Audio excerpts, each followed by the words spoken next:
and who we can throw out. I can't throw out the EPA administrator. So one thing that's been good about Trump is, and this is the argument I've made to people who don't like President Trump, is you don't like President Trump? Totally fine. I didn't like President Obama. Thought he was garbage. Here's a great idea. How about none of these people have a lot of power? How about we just devolve a lot of the power all the way back to the local level and to the states? And I understand there are environmental issues where they cross boundaries, they cross state lines, for example. You're going to have some federal environmental regulations. But a lot of this stuff can be done at the local level, whether you're talking about financial institutions or whether you're talking about environmental stuff. Most environmental damage is being done at the local level. It's not being done across state lines. So I've been encouraged by the fact that the system is more durable than I thought it was. I think that the founders were smart enough to build in a bunch of checks and balances that the president, as much as we tend to think of him as the guy who runs everything, I mean, let's be real about this. President Trump is sitting on the second floor of the White House. He's not even in the Oval, right? He's on the second floor of the White House watching Shark Week. And everybody downstairs is actually doing a lot of the work, trying to put together policy with Congress. Some of it gets done, some of it doesn't. And even a lot of those people are spending a lot of their time online trying to figure out how Kim Kardashian can visit the White House. So the question, I guess, really is, for your money, do you want to see a more active government or a less active government? Because I'm kind of happy with the gridlock. I'll be honest with you. I kind of like the fact the government isn't doing anything. There's definitely some pros to that. I think it would be better if we had a more competent system. And I agree with you that the checks and balances we've shown that he can't just throw everything out and just run Trump mania all across the country. I think there's definitely some positive to that gridlock. So it's okay. So what changes would you make to the system? Because you talk about the system being a problem. So you talked about online voting. Do you mean online voting direct on issues, or you mean online voting for representatives? All the above. I think, okay, so you like the referendum system in California? I think if you have opinions on things, I mean, first of all, this is really unpopular. I think you should have to show that you have an understanding of what you're voting on. You should probably have to I'm take fine a with test. this. If you want to get rid of the ID requirements and retain the actual you need to know what you're talking about requirement, I think I could live with that. I think you should take a test. And if you understand what the consequences of your decision are, you understand what is being voted on, then you can vote on it. But if you just read, if you just go check yes, check no, just do it haphazard just because you're a crazy person and you happen to be 18, I think that's pretty ridiculous. But to have a test and have someone say, well, you have to be required to understand, have a rudimentary understanding of what you're talking about in order to make an opinion that could literally affect 300 million people. A lot of people would say that's bad. Because then, what about, are you saying that people have to have a certain intelligence level in order to vote? Is this like, are you at the door of eugenics? Like, where are you going with this?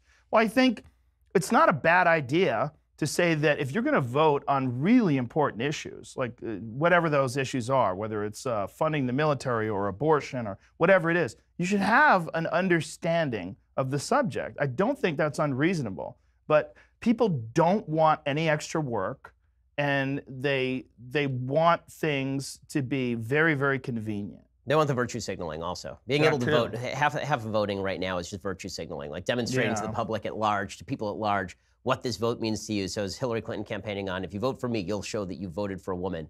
And if you vote for Barack Obama, you've shown that you vote for a black guy. And if you're voting for Donald Trump, you're sticking a middle finger to the system. It's all symbolic voting. Very little of it seems to be about, like, what's this guy actually going to do once he's there? Yeah. And that's a serious problem. Okay, so I want to turn to kind of the political correctness that, how do you do your job in a politically correct universe? But first, I want to say thanks to our sponsors over at Lending Club. So sometimes people need a helping hand, whether it's unexpected repairs or medical expenses or credit card debt. Sometimes a little money makes a big difference. You can get that at lendingclub.com. Lending Club gives you access to low rates on loans up to $40,000 for virtually any purpose. You take control of your debt, finance a major purchase, finally make those home improvements, and it's easier than going to a bank, and it's lower rate than a high-interest credit card that you're not going to pay back in time. Just go to lendingclub.com, enter how much money you need, and see if you're approved in minutes, and then you can pick the offer that's right for you. The money can be in your account in just a matter of days. It's that simple. For more than 10 years, Lending Club has helped millions of people with over $31 billion in loan. Take charge of your finances today, lendingclub.com. Go to lendingclub.com/BenGuest, because I have a guest, to check your rate for free. It's not going to impact your credit score. That's lendingclub.com/BenGuest.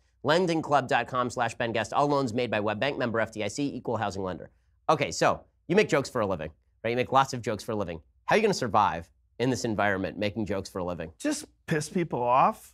I mean, you're going to always have people, you're going to have more people upset with you, and there's more righteous indignation, I think, than I've ever seen in comedy. I've had more people furious at me for what are clearly jokes than ever at any other time in my career. And this is the hardest thing, right? Because you make it Yeah. something that's clearly a joke, and then somebody writes down the transcript of the Yeah. joke, and now you have to explain the joke. Well, Right. that immediately kills it, because as soon as you explain a joke, it's no longer a joke. So if you make a joke that's politically incorrect, and then they write it down, and everybody who heard you at the time knows that you were making a joke, if they write it down and then you have to explain it, you've automatically exited the realm of jokes, and so now you're trying to explain the statement as like as true or decent, when that's not the point of the joke in the first place. Yes, exactly. And you miss the context, you miss the way it was delivered, you miss the tone, you miss everything. But what they're doing is they're just trying to find targets. And I think that's one of the things that's happening with Roseanne, and it's one of the things that's happening whenever anybody screws up in the media. You just get these people that they want a target. It's a game, and the game is take someone down. The game is call someone out, take someone down, shame them. You know, get the Twitter mob and the Facebook mob. Get them after them. Let's go. Let's move. Let's start a hashtag. Let's attack Morgan Freeman. I heard he told a joke. You know, I mean, this is like. I mean, did you read the woman's account from CNN with her interview with Morgan Freeman? I think we covered it, but I can't remember it. He was playing God in a movie. You know, he's played God in a movie. And she asked him if you had magic power, what would you do with it? And he said, you wouldn't have a stitch of clothes on. That was the joke. That was it. And she was like, God, you mess with the wrong girls, and I'm number 17 out of all these girls that have come after you. It's like, wow. You know, like he was on the spot. He's being interviewed. He's on a red carpet. He tries to crack a joke about you being naked. Like, is this really the worst thing that's ever happened to you? Is this really this, or is it just a joke? And when I'm looking at it, even in text, I find it to be silly. But just a joke is dying, obviously. Just a joke is still just a joke. It's just a joke. Well, I think there is that backlash happening. It's one of the reasons why you've become incredibly popular, because you just don't care, right? I mean, well, and that's... I feel like if you have you money and you don't say you, then who's going to? You know, who's going to? Like, I'm a good person. I'm a nice guy. I pay my taxes. I have a bunch of great friends and loved ones. You have kids. I have kids. I try to be nice to people. That's what I try to do. But if I see something that's ridiculous and I make fun of it and people get mad at me for that, that's on you. Well, that's on you. This is why so there's a picture of you along with the rest of the intellectual dark web in this big New York Times piece by Barry Weiss. I don't know, were you standing in a bush or something? Like, for some reason, everybody was in foliage taking these pictures. So what do you make of the whole intellectual dark web contingent? And there's been this now huge backlash by a lot of folks, particularly on the left, saying, what's up with this intellectual dark web? It's just a bunch of unacceptable, deplorable people talking with each other, and they don't have anything to say. What do you make of the whole phenomenon? Well, the name is all Eric. Right, Eric Weinstein, yeah. Yeah, Eric is crazy, and he loves like all the cloak and dagger and all the hidden, just the name of it, intellectual dark web. It's like he concocted that. Soros, it was Soros. Yeah. Oh, was it? Is he behind it? But Eric he's brilliant. I love him. Oh yeah. And I love his. Eric I is love the his smartest mind. person I have ever met, and I can't understand half of what he's saying. Yeah, he's a very intense guy, but he loves all this stuff. He gets a kick out of it. And I think there's a certain amount of silliness in calling it the intellectual dark web. I mean, you and I are essentially in some sort of a super group. What are we in? We're super friends. We're exactly. Yeah, and what I felt was fascinating was that a lot of people were trying to label us as like deplorable conservatives. And like when they were saying this is a group of renegade conservatives. Well, I'm pretty liberal, like pretty liberal across the board. If you want to talk to me about gay marriage, you want to talk to me about gay rights, women's rights, like drugs. You go down the line. Universal health care, universal basic income. I mean, I'm pretty liberal. Like but it doesn't fit the narrative. I mean, I look like a Trump supporter, right? So like, Is it white and buff or what? Yeah, I'm a white bald guy. It works out too much. There's a lot of there's a lot of need to label someone into an easily dismissible category, and that category is conservative, like ruthless, nasty, mean, a person who's not kind.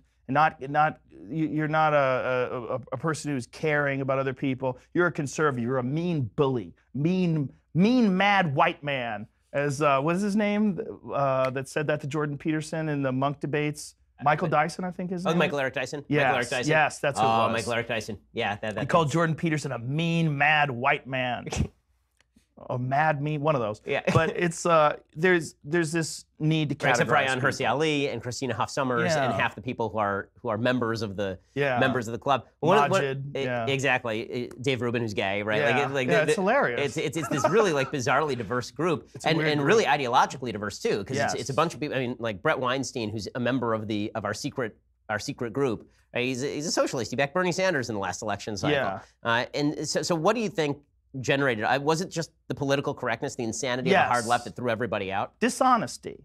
It's dishonesty. It's the same thing that led to what happened with Brett Weinstein at Evergreen when they had this day of absence where they wanted all white people to stay home. And he's like, "Hey, this is racist. Like you're absolutely targeting people based on their race and saying you're not welcome here.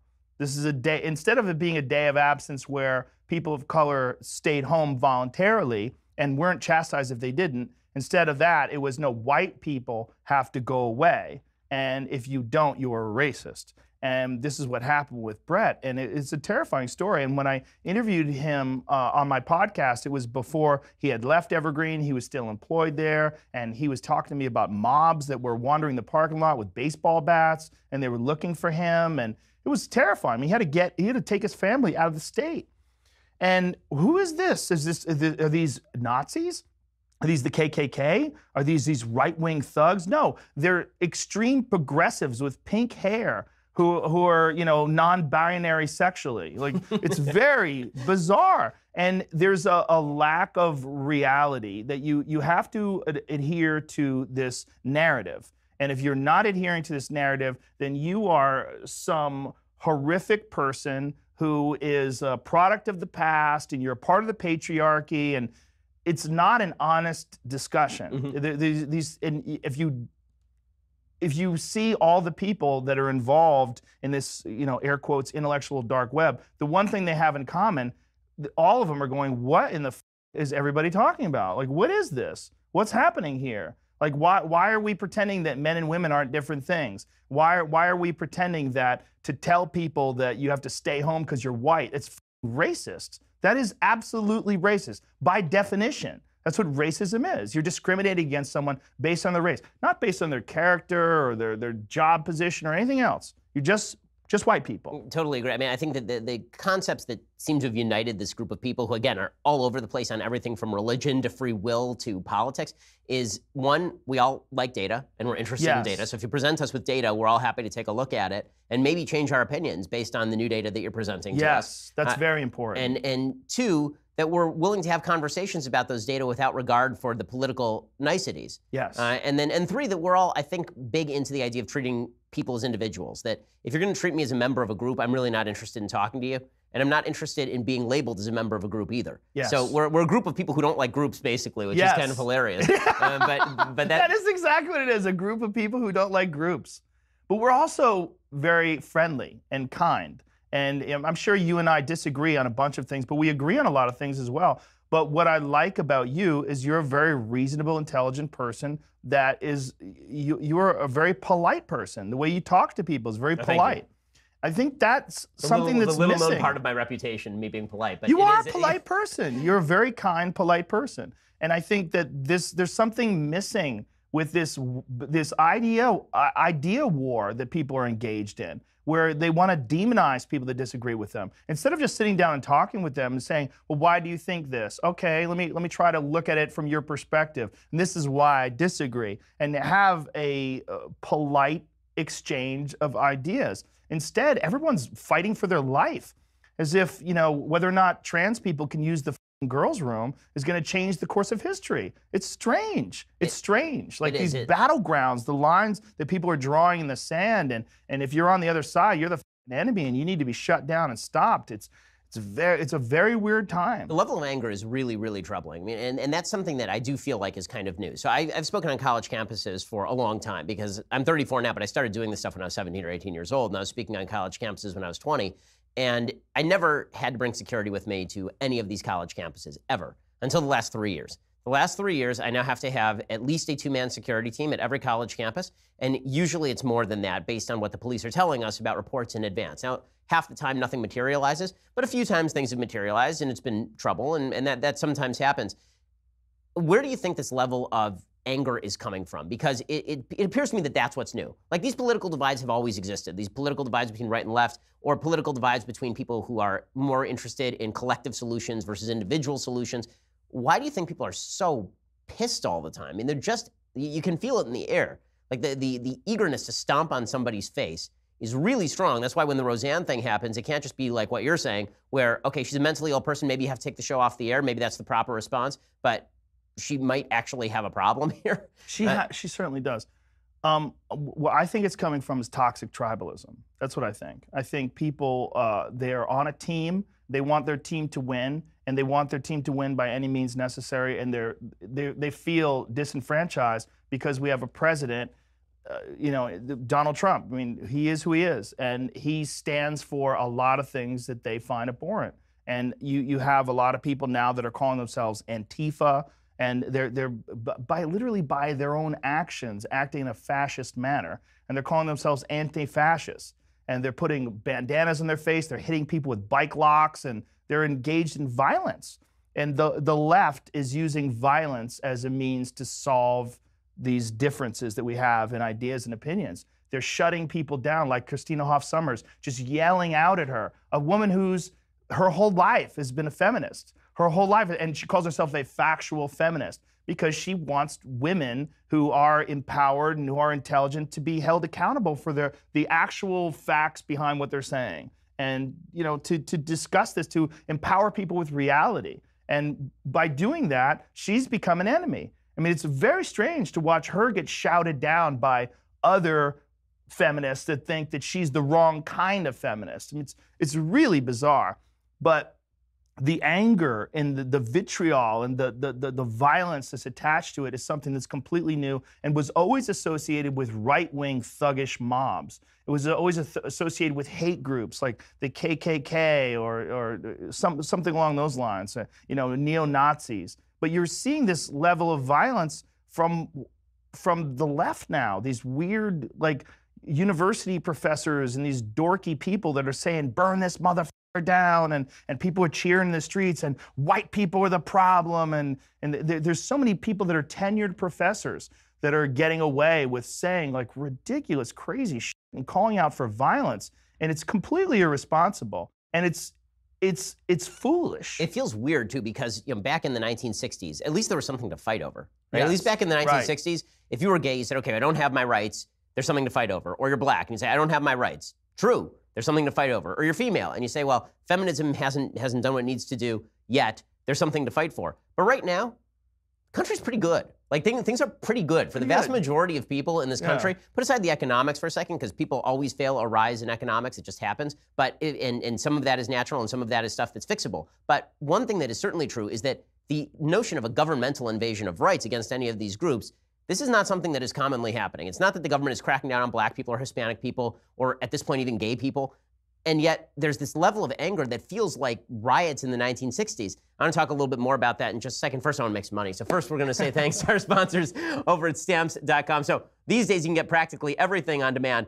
Our podcast, you can listen whenever you want, obviously when it's convenient for you. So why are you still going over to the post office to mail letters and packages when you can get postage on demand with Stamps.com? With Stamps.com, you can access all the amazing services of the post office right from your desk 24/7 when it's convenient for you. You don't have to get in the car and waste gas money. Buy and print official U.S. postage for any letter, any package using your own computer and printer, and the mail carrier just picks it up.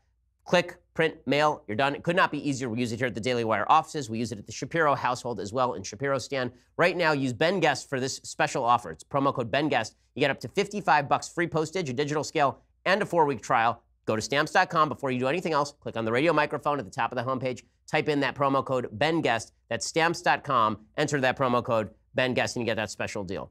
All right, so we're talking about sort of the levels of chaos, and I have a theory. So I'll lay it out for you. So my theory, and I don't know where you stand religiously. Are you agnostic, atheist, religious? More agnostic than anything. I grew up Catholic, and I abandoned it when I was a young boy. I went to Catholic school, and that cured me. So here's my theory. My theory is that everybody has broken down into tribalism because it used to be that we were a larger tribe, meaning that the way that you defeat local tribalism is by creating a larger tribe that everybody feels a kinship to and a membership to. So in the United States, you had people who've had tribal kinship to state governments, and then after the Civil War, that basically went away because the federal government stepped in and stopped slavery through war-making power, and then people felt a general kinship to the federal government. You were American now. It wasn't that you were Californian or you were Texan. You were now American. And the same thing goes back to biblical times where you have all of these various tribes. You have the tribe of Manasseh and the tribe of and the tribe of Ephraim, but they're the Jews, right? There's a bigger tribe that eats them.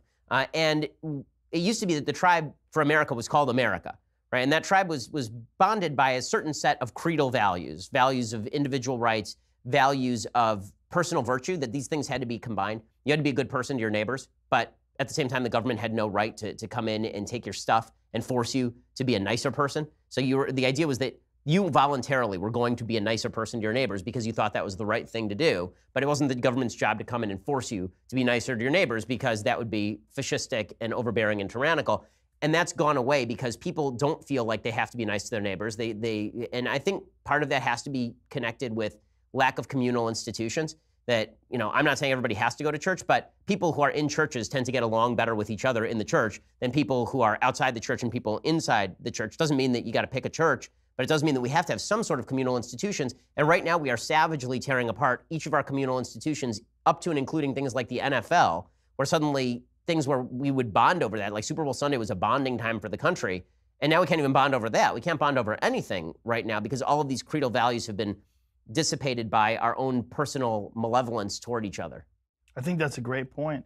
I think it's a great point, too, about the benefit of religion is that you do have these ideas and values that are shared amongst this community and group. And when you are an atheist or an agnostic, you don't really have that group other than like what you're getting from a lot of atheists. You get this really hardcore progressive ideology that is in many ways like a religion. And I think there's probably some real merit to what you're saying. Yeah, Robert Putnam makes this point in his book Bowling Alone. He talks about this new fascination with diversity, and the diversity is our strength, and this whole line. And he was a big believer in this, Robert Putnam. This professor of sociology is a big lefty, and he says that diversity was our strength was his guiding kind of notion. And then he did the research into it. What he found is that as diversity of a census tract increases, the only thing that he found that increase are protest marches and TV watching.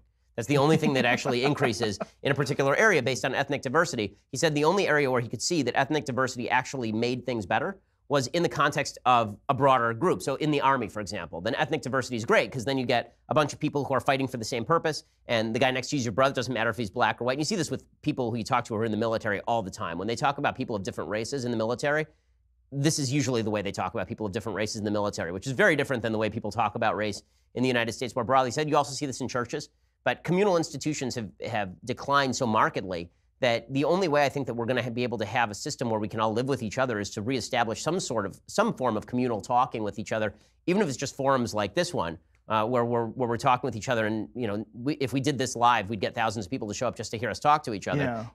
Even those sort of communal institutions need to exist. Otherwise, we're going to completely polarize. I think it's one of the dangers of the internet. I love the internet. I've made my living on the internet. You make your living on the internet. But one of the dangers of the internet is that it's all personal to you. You don't actually have to go out and be with other human beings. You get to hide behind the screen and tweet nasty things at each other.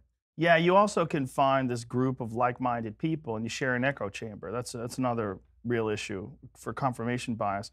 I think what you're saying makes a lot of sense, and I think that we do need community, and I think the more people like you and like Sam Harris and Eric and Brett Weinstein, people who are open-minded, people who are willing to discuss things politely with people and not shove their ideology down other people's throats, the more we exchange information with each other, the more this idea of being able to communicate like this becomes popular. And I think there's real benefit in that. And I think there's real benefit in these kind of podcast-style discussions because of that.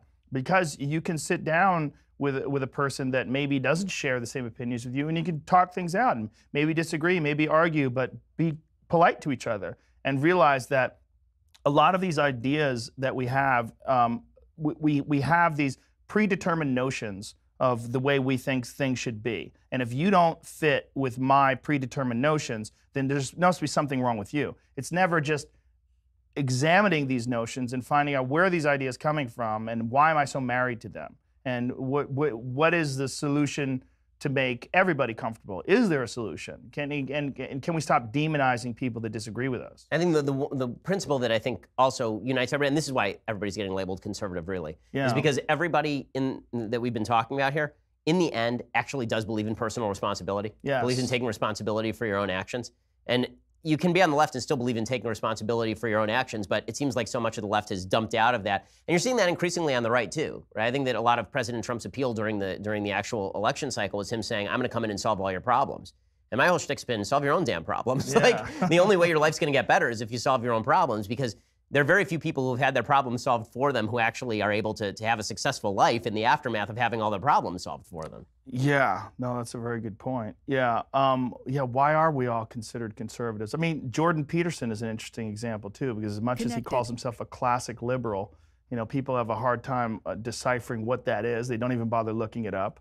And he is, more so than I think anybody in that whole group, is getting attacked. Oh, he's getting destroyed right now, yeah. His words are getting taken out of context. His positions are getting distorted, even in debates. During the month debates. Kathy Newman, yes. and that Kathy Newman Oh, that was debate. amazing. Oh my goodness. That was amazing. Did you read the New York Times profile on Jordan? I read a little bit of it, but it was a hit piece. That piece was so astonishing. My favorite part of that piece was there was a part of that piece where they suggest that Jordan Peterson is in favor of what he called enforced monogamy. Yes, And so their suggestion was that Jordan actually wants to shackle women to men. And it's like, use Google. Yeah. Like it's an anthropological term. Yes. It's talking about the difference between biological monogamy and socially constructed monogamy. That's not what he's talking about. Yeah. But the left is so out to destroy him that they're willing to take him out of context at any level. It's just nuts. Well, he's also willing to engage with people and discuss things that he's talking to reporters that are looking to get him.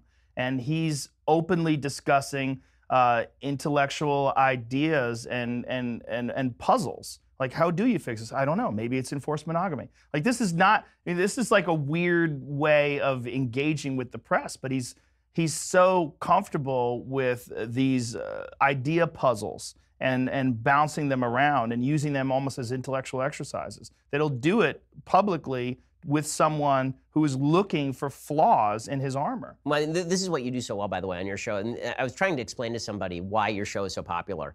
Because it's a unique thing, what you do. And what I said to them is that when I look at you as a host or when I look at you as a thinker, you're somebody who's taking people along an intellectual journey, and you're taking the journey with them. It's like being on a road trip of ideas with you on your show. Do you think that's a pretty good description of what you do? It's what I try for, in a way. Just I want to know how they think. It enriches the way I think. When I have smart people on and I go through their thought process, I feel like I get a little rub from that. I understand the way they're viewing the world with their completely different life than me. I think there's a great value in that. And I think that's one of the things that people get out of the podcast is they're getting the same thing that I'm getting while I'm sitting there talking to these people. So what's your big plan here? Like, you can continue what you're doing, obviously, but where do you think you are in 5 years? There's no plan. There's no plan to get here. There's no plan to stay. I have zero plan. I mean, I might abandon it. I don't know. I might decide people are too crazy. It's just too difficult. I really don't know. Go off hunting in the wilderness? Yeah, I'll probably just get a shack somewhere and just bow hunt. I don't know. I really have no idea where it's going to go, but I am enjoying the fact that because the podcast is popular, I can get really interesting people on, like Howard Bloom or Jordan Peterson or you or all these fascinating people and have these great conversations. And I've really enjoyed conversations. It's taught me a lot about the way to communicate with people, allowing people to talk, actually listening to what they're saying, engaging them on their ideas, not just waiting for my time to talk, which is what so many people do. I mean, it's also led me to understand how rudimentary most people's conversation skills are. When I'm watching people, even in like really important meetings, just talk over each other and disregard what each other is saying, there's no like, there's a lack of like solid communication skills that I think you really foster on a podcast. And these conversations that we have, I think one of the best things about them is that you're getting an insight into how other people think, and it allows you to examine the way you think. And you, by virtue of listening to this person through your headphones or in your car, you're comparing your thought process to their thought process. And I think ultimately that's we're trying to strengthen the way we view the world and strengthen our clarity.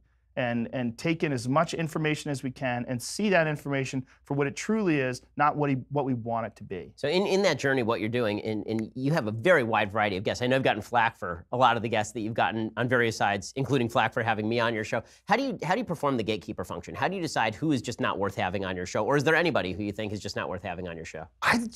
I like talking to people, you know? I mean, if I want to talk to someone I want to have on my show, like I told you, I'm gonna have Ted Nugent on my show. That's probably gonna be the most pushback, other than Alex Jones, of anybody that I've ever had. But I don't think it's my job to not talk to people that I want to talk to. I think it's my job to, even if there's got to be some horrible people out there that I would never want to talk to. That I just don't like the way they speak. I don't like what they stand for, and maybe Ted's one of them. I don't know. I have to sit down and talk to him. But as long as I feel that I'm interested in having a conversation with that person, I'll air it. And look, there's a lot of them out there. I mean, I do 3-hour podcasts and I do 4 or 5 a week. If you don't like one of them, good, don't listen to that one. I mean, I have ones on with MMA fighters, and I'll get like people always like, oh, I hate those ones. So I said, okay, let me just take those and I'll have a separate podcast. I'll label them the MMA show, the JRE MMA show. So now you know. You know, if I have Kat Zingano on or George St. Pierre, we're going to talk about fighting for a lot of the time. And then if I have on Jordan Peterson or Sam Harris or whoever else I might be interviewing, or Robert Schock or you, we're going to talk about different things. And you know, you can like it or you don't like it, but there's plenty of people that like it, so I don't care. You know, well, you have that FU money, so you're in good shape. So who cares? I think but having that the wherewithal to understand that if you're enjoying it, if you like what you're doing, that's contagious. You know, these conversations, interesting conversations, are contagious. Like, I am interested in people that are engaged in interesting conversations. And when I listen to podcasts and I listen to people discussing things, and I know that they're really locked into this conversation, it's fascinating to me. I mean, and we don't get enough of that. In this world, we are dealing with, you know, you're in offices, you're in cubicles, you're dealing with human resources, and there's demands on the type of things that you can discuss and what you can get in trouble for. And most people, for at least 8 hours out of their day, they are locked down with this rigid, conformed way of communicating and speaking. And it's very frustrating. It's very frustrating, and it doesn't represent your thoughts. It represents these patterns that you're expected to follow in the world of business and commerce and, you know, office space, you know, politics. And I just think it's very, very frustrating for people, and it's not natural. And I think that's one of the reasons why people yearn for uncensored conversations. Well, I mean, that's what you're going to get if you go to the Joe Rogan Experience, and it is amazing. If you haven't listened to it, first of all, if you're listening to this, I'm sure you've listened to Joe's show. But if you haven't, go check it out. It's the Joe Rogan Experience. Joe, thanks so much for stopping by. It's amazing to have you here. Thank you.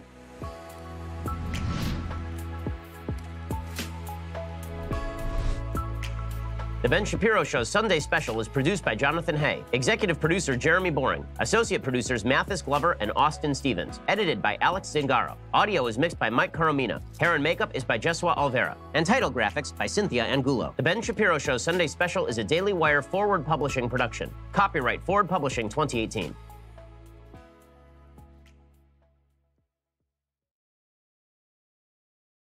What are the principles whereby we can navigate in the space of all possible experience and experience better and better lives and a better and better world?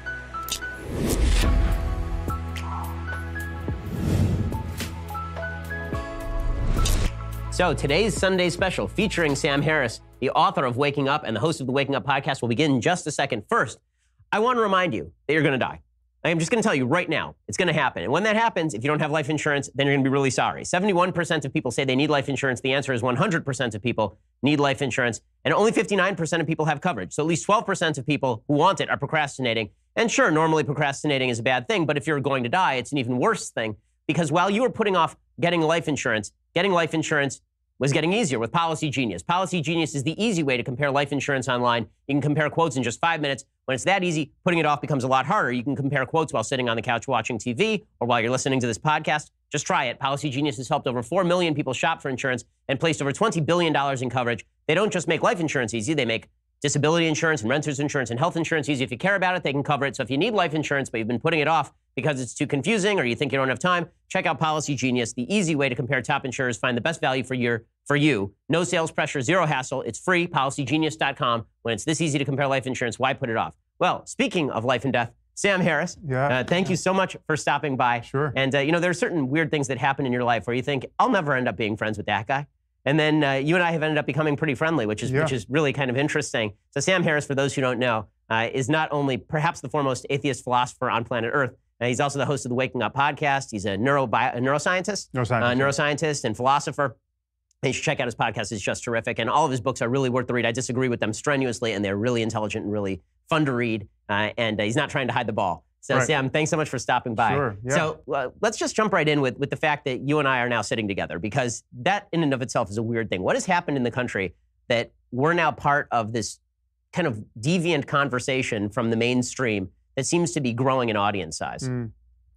Well, you and I are both part of this wing of the media where we're having long-form conversations that, on podcasts and on YouTube videos where we're reaching a surprisingly large audience. And because of the format, we're not put in these weird rhetorical boxes where we have to struggle to make the other guy look bad in the 45 seconds remaining, on CNN or wherever it is.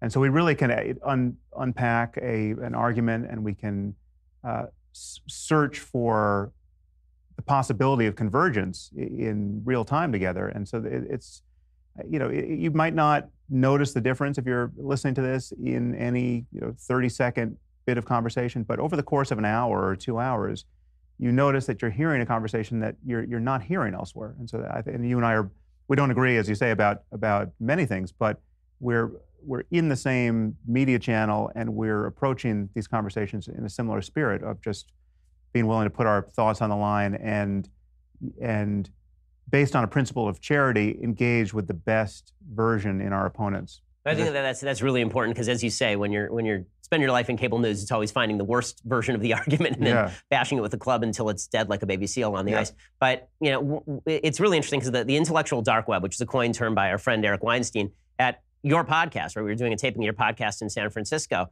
and that, of course, is a conversation between three people who disagree on a wide variety of topics. What do you think sort of characterizes this? Because it's become really controversial, the term itself. There's been a lot of backlash to even the idea that there is an intellectual dark web. Does it exist? If so, what are the sort of common factors you think that unify the widely disparate viewpoints therein? Well, I think it's what I just mentioned, the fact that these conversations are happening in the dark with respect to the mainstream media. I don't think most people at the New York Times or on CNN understand how big your audience is, or how big Joe Rogan's audience is, or my audience is. Just the numbers would surprise them, and the fact that people are listening with that level of engagement would surprise them. And ideological commitments aside, or beliefs aside, we're having conversations that are not really yet on the radar of the mainstream media, and yet we have analogous large audiences. And again, it's a spirit of intellectual honesty and adventure, where we're not stuck simply trying to win points. You and I will debate many topics, and I think I'm right, you think you're right, and it will have the character of a debate. But in reality, as hard-hitting as any of those exchanges could ever be, I'm not approaching it the way you approach a formal debate. It's more fun. I mean, you get to turn it over and look under the other side of the rock and look at these viewpoints all the way through. And one of the things that I think has happened that's driven this group of people together is the fact that the hard left has become so ensconced in identity politics. I know that you obviously got into a very well-publicized exchange with Ezra Klein at Vox over this, in which I thought he wasn't that fun. I thought he was deeply intellectually dishonest. Shocker. But I thought it was deeply intellectually dishonest. And then his suggestion that you were saying identity politics is bad is in and of itself a form of identity politics. Right. What do you make of this whole identity politics rising tide, and what do you think the backlash to that's going to be? Where is it coming from? Well, it's coming mostly from the left. I mean, it's producing a counter effect on the right, which is white or even white male identity politics. And so it's natural to see that these two sides are amplifying one another. But on the left, it's much more troubling for me because the left is the space traditionally where self-criticism and wondering whether or not you might be wrong is just a paramount virtue, right? And so that has metastasized in this context to a kind of just shattering of epistemology where on some level there's no such thing as truth, there's just power, right? We're just responding to differences in power, and all of this is anchored to unchangeable characteristics like skin color and sexual preference, and so it's just you are. I now often describe this as just the most unhappy game of Dungeons and Dragons that ever was invented. I mean, you have to negotiate these power differentials based on victimology. How many victimology points you have in this game, and as a white, privileged, heterosexual, you basically have no points, right? So you're not empowered to have a credible opinion on any of the most important topics of our time, right? You're either just part of the problem with respect to all of these variables, and your mansplaining or your cultural appropriation or your wading in here. I mean, so this is what happened with Ezra Klein. At one point, he said, we're two privileged white Jewish guys who shouldn't be talking about race at all, right? Like this is not something we can weigh in on. And then when I changed the topic to anti-Semitism, it got no better for some reason. But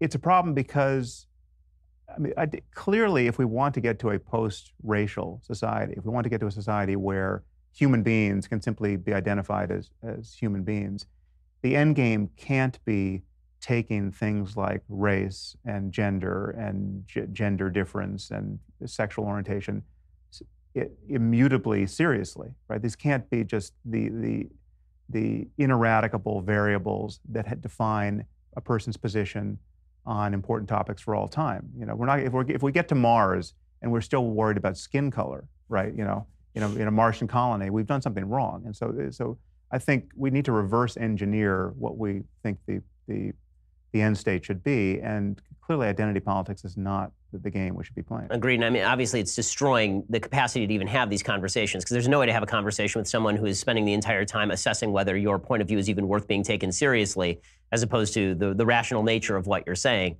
And I think that's one of the factors I think that's unifying those of us who are having these conversations. I think another factor that's unifying all of this is a belief in data. Now, I know that you obviously are a deep believer in data and science. I'm quite fond of data and science myself, although you would argue, obviously, that as a religious person, I'm not fond quite enough of data and science, and we'll get to some of that in a little bit. But it seems to me that one of the downsides of the identity politics is the attempt to paint into a corner science as though science is an outgrowth of a particular culture and is therefore irrelevant to general swaths of people. So in the Ezra Klein interview, for example, when you suggested that group differences in IQ exist, and you weren't even saying that those group differences in IQ are attributable to environment or genetics. You were saying, we don't know the answer to that. If I don't want to mischaracterize your view. And he was immediately coming back with, well, you can't say that. And I'm not sure how we're supposed to have conversations when you legitimately can't cite data before you even start having a conversation. Yeah. And so, in defense of people who worry about this kind of thing, it's obviously possible for data to be wrong, and the conversation continues even once you have data. But what we should all be anchored to is a good faith, intellectually honest, non-smear merchant approach to analyzing what we think we know and why we think we know it. And those principles of rationality and an empirical engagement with reality simply are not susceptible to an identity or even a political interpretation. I mean, this is why reason is the only thing that scales. I mean, if I have a good enough argument based on clear enough evidence, it should persuade you if you are being reasonable, no matter what your background, no matter who your parents were, no matter how you were mistreated or not as a child. if we build a reasonable robot, it should be persuaded by the right arguments and the right data. So rationality is the mode of argument where it doesn't depend who you are in order to reach the right answer. I mean, this is why prototypically reasonable or reason-based topics are so easily divorced from politics and things like mathematics, right? Anyone who's going to argue that mathematics or philosophical logic is just a tool of political ideology and oppression that just knows nothing about those topics. But it's true that virtually every other place that we really care about facts and being right or wrong has that character. It should be true ultimately of journalism. It's either Lee Harvey Oswald shot Kennedy or he didn't, right? It's a fact about a human being holding a gun, right? And we either get access to the data or we don't. So the fact that so much of our discussion about what's going on in terrestrial reality is based on or is filtered through the lens of people's political commitments is just highly dysfunctional. It's just not something to be maintained. We should be cutting through it wherever we can. So where do you think that the United States is going? Because obviously we've seen the rise of your audience is enormous. You have a huge audience. I think a lot of folks, you mentioned Joe Rogan has an enormous audience. Jordan Peterson obviously has a very big audience. A lot of these people have a very big audience. Do you think that the rise of these new conversations are you optimistic or are you pessimistic? Do you think that these new conversations are going to turn into a new sort of brand of politics that ends up saving the country, or are you pessimistic and you think that the identity politics machines that are now operating at seemingly full blast on all sides, do you think that those end up winning the day for the moment? I don't know. Yeah, I really just, the future is a big question mark for me. And because the present is fundamentally surprising to me. I didn't think we would get Trump. There's almost nothing, and getting Trump, I didn't think we would get the kind of reaction we see to Trump. I mean, I could have predicted the reaction on the left, but it just amazes me every day that he is as untouchable based on his own missteps and gaffes and crazy utterances. I mean, just the fact that nothing sticks to him, it surprises me every day. So I don't quite know how we got here. I think I think you and I will be fine, right? I'm very optimistic about our having conversations like this, and this channel and media having a kind of a durable interest for people. But whether it will affect any real political change in the near term, I don't know, because I see the left is fully capable of playing a what should be a fairly good hand so badly as to just amplify white populism and Trumpism for well beyond Trump's next 4 years. I just think there's no mistake so idiotic that the left isn't capable of it at this moment. And I'm as you point out or as we'll discover, I'm on the left on virtually every relevant question, except the ones we've been talking about, which is the virtues of identity politics and victimology. So let's talk about your political viewpoint a little bit. So you say you're on the left on a bunch of different issues. Are you more on the left socially, as far as being libertarian? Because the truth is that you and I probably agree on the government's role in a lot of those particular areas. Probably not on abortion, but on same-sex marriage, for example. I think we probably agree the government should not be involved in these sorts of decisions. Yeah. But as far as economics, are you also on the left? Are you more in favor of redistributionism? And on what grounds? Well, I think the government, I'm a fan of libertarianism up to a point. I think the government should only do what it can do best, right? So that winnows. So for me, nothing, but for yeah. So then I think the arguments about what markets can do and not do, that's where it all gets hashed out. I think there are things that markets just can't efficiently incentivize that we really, as a society, want to incentivize as quickly as possible. So if it's a transfer to a renewable economy, I think waiting around for the market to get that perfectly right, which might only happen if we just run out of oil, I think that's waiting too long, right? So I think it's good. So for instance, the people who, and also we should recognize that the oil industry is already subsidized, right? So if you got those subsidies out, then there'd be a clearer competition with renewables. But I think it would be rational for the government to quote, pick a winner in that space, not a winner with respect to a specific company, but recognize that there's certain things we want to incentivize. And one of them would be, say, to get off of oil, right? Forget about global warming for a second. Just, we want clean air, right? So if we wanted to incentivize clean air, the market isn't necessarily the best way to do that, because if you're burning something horrendous in your factory, you can't adequately compensate me for the smoke that blows over the fence. Right, there are in my yard, externalities, right? obviously. Yeah. So I think the externalities, in many cases, are, I think libertarians ignore them, or they think that far too blunt an instrument would correct for them. Something like a boycott. So if you're a massive polluter, and I don't like it, I can organize a boycott against you, and in the fullness of time, that's going to do its work. I think that's getting truer and truer, right? I think the power of a boycott now is with social media is probably all-time high, probably as sharp as it can get or has ever been. But it's easy to look back 20 years to see just how ineffectual those efforts might have been against big corporations. I do wonder whether the government interventionism in environmental issues particularly is in fact too blunt an instrument, given that there are technological changes that take place that radically change the nature of many of these industries. So for example, I'm a believer that in the next 20 to 30 years, very few people are actually going to commute to work. I mean, the internet has made it essentially possible for you to work wherever you want. It's made it possible for me to work wherever I want. There's still factories out there, but that's a shrinking percentage of the American workforce. Right. I mean, you're seeing major retailers go out of business specifically because people are sitting home. And it may not be efficient for companies to have all of these trucks running on the road as opposed to having various forms of transportation. So it seems like a lot of the time when this is my worry, it seems like a lot of the time when the government tries to intervene on behalf of curbing those externalities, it ends up doing a lot more damage than it would if we would have been able to leave the market in place and the market would come up with solutions that would be better for a broader spectrum of people.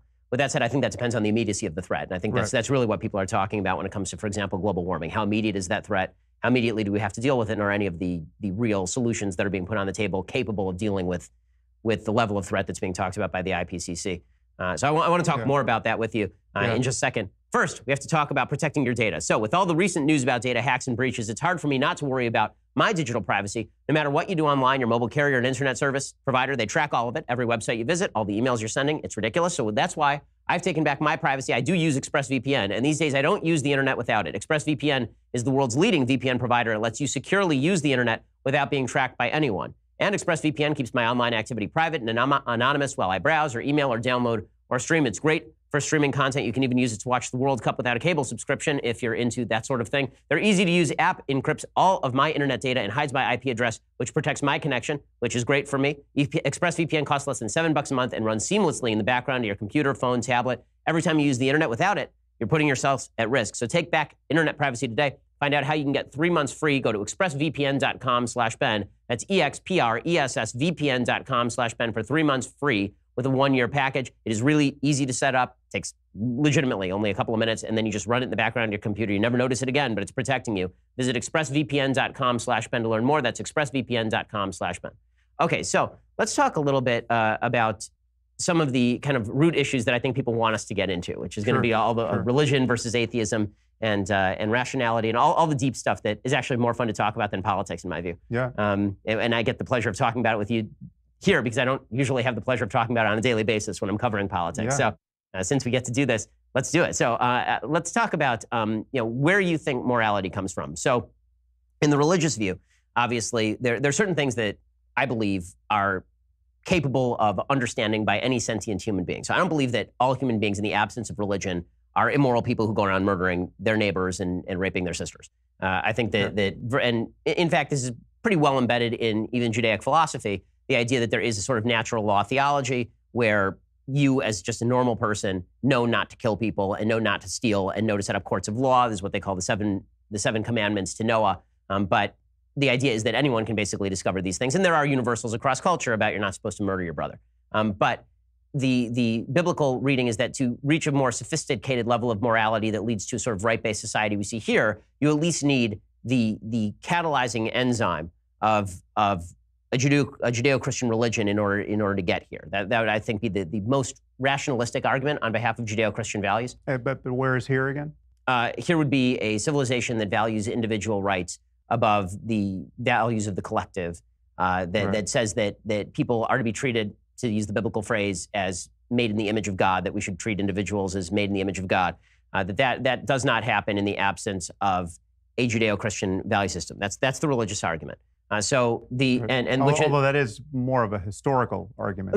Right. That's what I'm saying. It's a rationalistic argument, because the deeply religious argument would be God said so, so do it, right? But that's not the argument that I think is the most compelling, because that only works if you believe in God and if you believe in revelation. So that's not the argument that I tend to make, because I don't find it intellectually convincing. It's an argument from authority, which of course is not particularly convincing. So I tend to make the historical argument, which is that history brought us to, that the reason we are at this point in history is because without that particular catalyzing enzyme, you don't get what you have here, which is why the West and Western civilization crop up in a Judeo-Christian system, but don't crop up in, for example, Islamic countries, and Islam's been around for 1,000 years. So number one, what do you make of that argument? And then I want to get into, so where you think morality comes from. Right. Well, a few points. One, I'm not convinced by that historical argument. I think you can cherry pick the data either way and come up with a different conclusion. And even if I agreed with it, it wouldn't make the case I think you want to make, because it would be an instance of what's called the genetic fallacy, which is even if we granted that our respect for individual rights, say, came from a Judeo-Christian tradition, it doesn't mean that it can only come from there, or that it even is best gotten from there. And I would say that it actually hasn't come principally from there. And there are many ways. So, for instance, you could say that Christianity, in particular, was in part responsible for the fall of the Roman Empire. Right. So Christianity undermined the notion that the Roman emperor was a god. It made it harder to recruit true soldiers, and they had to farm it out to mercenaries. And it eroded what you might call traditional Roman values. And then the Western Empire fell, and we ushered in the Dark Ages. And insofar as there was a reboot to civilization at that point, it was largely the result of the learning and philosophical insight of antiquity being preserved by, of all people, the Islamic world, right? So I think you can have it any way you want looking at history, but it just doesn't get you there in terms of the moral content and in this case, the political or social content coming from the Bible or any other religious text. So then why here? Meaning, like, why in Judeo-Christian civilization, but not Islamic civilization? Because you mentioned rediscovery of Aristotle and reuse of Aristotle in 10th and 11th centuries was really beginning, in the Islamic world long before Aquinas really repopularized it in the 13th and 14th centuries. Yeah.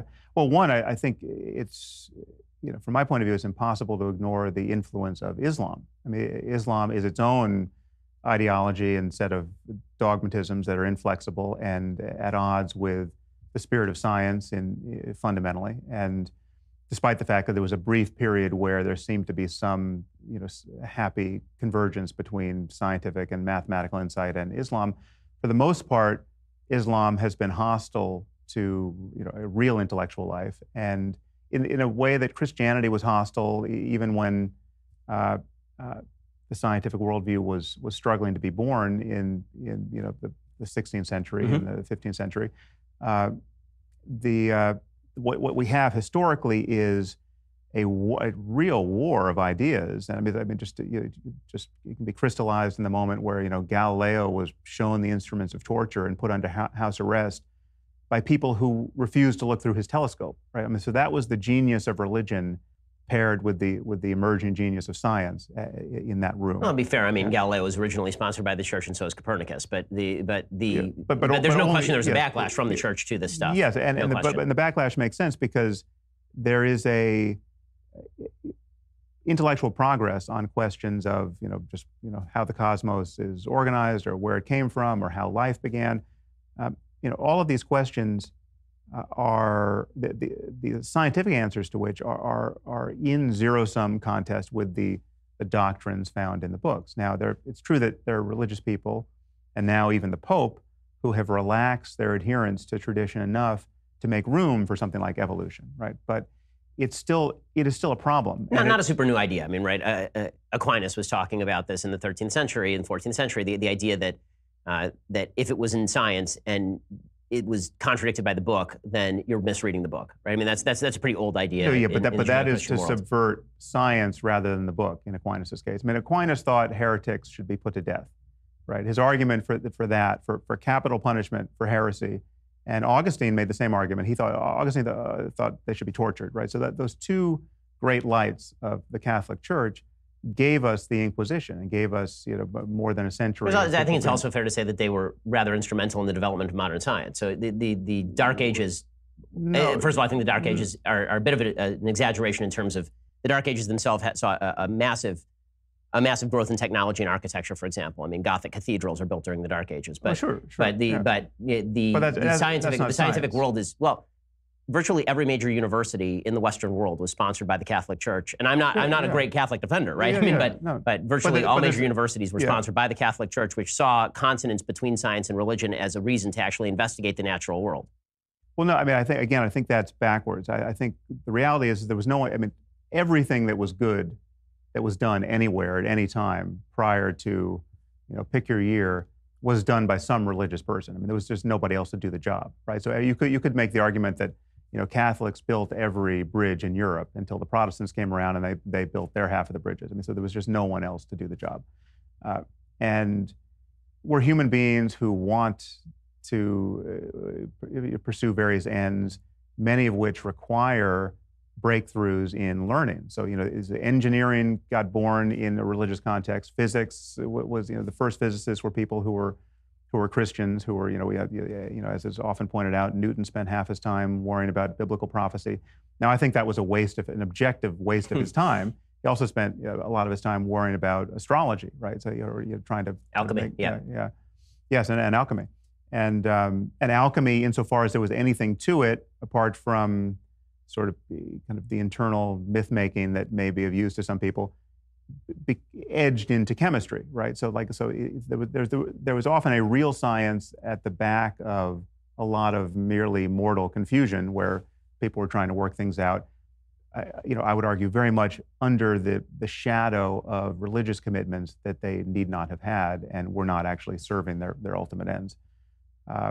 And this for me is true in the moral sphere as well, because this is why the Bible, in my view, can't be the real repository of our moral wisdom in any sense, because when you go to read it, you are forced to ignore certain passages or reinterpret them rather aggressively to conform to what you now in the 21st century have every reason to believe is good or a direction worth going socially. So, it is just an inconvenient fact that slavery is endorsed in the Bible. It's explicitly endorsed in the Old Testament, and it's certainly not repudiated in the New, right? And Jesus told slaves to serve their masters and to serve their Christian masters especially well. So there's no place in the Bible where you can get a truly compelling case against slavery, because the creator of the universe clearly expected slavery to be a human institution. Well, except for abolitionists finding enough inspiration in the Bible to use it as their main text. But they did that despite what's in the Bible. Well, I think that is, I mean, I don't want to, this shouldn't sound insulting because it's not meant as an insult. I think that from a religious point of view, that's a simplistic reading of the Bible's role in human affairs, meaning that when any written document is given to any group of people, it has to be given to people in a way that they can understand. It's not that slavery was endorsed by the Bible. It's that slavery is universal among human civilization until modern times. But it was, no. There are religions that have different points of view on all these questions, right? So it was possible in the 5th century BC to have a take on ethics with respect to something like slavery or the killing of combatants or non-combatants. That was quite a bit more modern and ethical and civilized than is found in the Bible. So I mean, you might not like some of their other commitments, but take something like Jainism, right? I mean, Jainism, Gandhi got his nonviolence from Jainism. I mean, Jainism is just, in truth, a religion of peace, unlike Islam, which is the word peace is a euphemism for the word surrender there, or submission. So it's possible for people 2,500 years ago to wake up one day and even write a book which suggests don't harm anyone or anything, even a cricket. Right. Well, that's fine. But the question is, how many converts does Jainism have? Meaning that the point of, if you're going to give a book over, let's pretend that you thought that God existed and that you were He, and it was your job to convey to a group of human beings what you think morality should be, understanding that they're going to take that and develop that because we do have this gift of human reason that we use to develop things. And so there's a root text, and then it is developed over time. This is why I think Judaism is particularly kind of unique in this respect, because that's been an ongoing dialectic for literally thousands of years. I mean, there's legitimately, thousands of pages of tractates of just people arguing about these particular issues. You would say that the argument should have started from the point of there was no text for them to argue about, and they should have just argued from sort of a priori reason, maybe. No, I mean, I respect text, but I think the principle of revelation is a problem. But just to back up for a second, I think it's certainly problematic for you as a Jew to argue that the legitimacy or success of a religion is best measured by the number of adherents in the year 2018. Right? No, but the point of Judaism also is that it says in the Bible itself that God is going to make great peoples of all of Abraham's sons, for example. And as Maimonides put it in the Jewish belief, even the growth of Islam and Christianity, which are obviously based on a certain Judaic root. I think Islam less so, because there's an actual rewriting of the Old Testament, and the New Testament not as much. Maimonides suggested that Christianity had basically been brought about as an extension of Judaism, which is the greatest. Christianity is the greatest converting religion in the history of the world. Right. So but it seems so strange to count at the success in terms of numbers of Christianity and Islam, given that the basic principle. The bottom line is the basic principles of Judaism. Those have been embraced in a way that the basic principles of Jainism have not across time, and they've shaped civilizations in a way that is significantly better than the principles of Jainism have shifted any number of small people, or a small group of people, not small people, obviously. Well, so again, it's just the fact that you and I could improve the Bible with very little thought, just by taking out, if we just took out the worst passages that have no possible redeemable content this year, or I would argue any other year, right? The Bible's already improved, right? So the fact that we could edit it to anyone's advantage is a problem for the idea that this was written by an omniscient being and not to be superseded by any human effort now or generations from now. And it's a problem not just for the Bible, it's a problem for the Quran. And this notion of revelation is what gets us there. Now, if you're going to treat all books as the product of just human minds, brilliant or not, and every shelf in the bookstore or library has the same status with respect to the merely mortal provenance of these ideas, then it's fine. Then you can pick and choose the best ideas, right? And then you can be slavishly attached to, Plato's Republic, and that can be your favorite book. But what Revelation gets you is this notion that no, this isn't just a book, right? This is the product of omniscience on some level. And that ties your hands intellectually, because then you are forced to make these acrobatic contortions around passages which clearly have no good application now and didn't even have a good application then. And when you view it from the other side, when you think about just how good a book would be if an omniscient being wrote it. I mean, that is it's very easy to see what could be in there that would still astonish us. I mean, it's very easy to see what could be in there that would prove, just based on the time of its emergence, that this couldn't have been the product of merely human minds. And there's nothing like that in the Bible. To respond to some of those points, I think that there's a lot there, so I'm going to try and kind of parse it as we go. I think that one of the arguments that is made, certainly in the Talmud, is the idea that human reason was generated in order to help reason through the Bible, basically. That the Bible is not just, here it is, obey it, but it is also a constant conversation between God and man, in the sense that there is a active conversation that goes into the interpretation of these texts. And so what the Bible really is an anchor,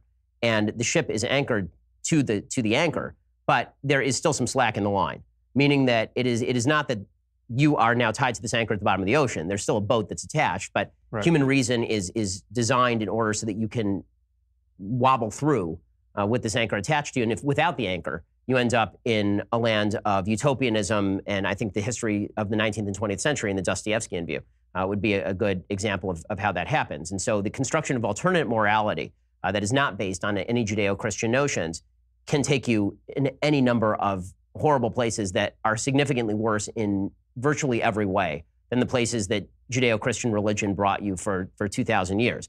My argument is not that Judeo-Christianity itself, the Judaism on its own, is everything that you need, right? As an Orthodox Jew, my argument is not that. My argument, which if it were, then I wouldn't be out there caring about science or about nature, as you say. You know, people who are fundamentalists don't care about any of those things. They think everything you need to know is found in this particular book. I don't think I know how to fix my car from the Bible. Right. But what I do think is that in the Straussian view, there's a tension between Athens and Jerusalem. There's a tension between revelation and reason. And that without either one of these things, that reason without revelation ends up in utopias of our own creation that end up in can end up in horrifying places, ranging from death camps to gulags. And that revelation without reason ends up in theocratic tyranny. And so you do need both of those in an interchange in order to have something that means something. And the reason that omniscience matters is because if there is no belief in an objective level of moral truth, then everything becomes subject to interpretation, up to and including, if you were intellectually honest enough, laws like murder, because maybe murder doesn't apply to people who are outside my tribe. Maybe it doesn't apply to people who are outside my family or people I just want to kill for my own benefit. So this is where we get into the alternative moral. So this is where I'm going to ask you about your moral basis. So, let me respond to some of that, though, because Sure. there's a lot there. So it's not going to surprise you that I disagree with that summary. This is the fun part, yeah. So, I mean, to take your anchor, I think there is an anchor, or at least a foundation to everything we can discover or value, and it's human conversation, right? And I think the morality, because I think revelation, it simply didn't happen, right? Right. It's just human beings talking to one another at any point in history, thinking internally. I mean, there's been extraordinary people, and they've had extraordinary insights, and they've shared them, and they've codified them in books. So the morality or pseudo-morality or barbaric morality that you find in various places in various texts was put there by people, right? It's not that it came from some other source and that we need to be anchored to it. It is the record of a merely human conversation that, I'll be the first to admit, has in various parts real value and real wisdom in it, and hence the reason why people are so attached to some of it, certainly. But it's just that's not unique for the Bible. That you can find that among Greek philosophers or various places in antiquity, and you can find it in modern variants. I mean, you and I in one another's presence here, having a conversation that gets recorded, we can say something that is highly relevant to the question of how to live a good life. And if we were doing this 3,000 years ago and it happened to get written down, it would be one of the lines that people would think had been revealed if they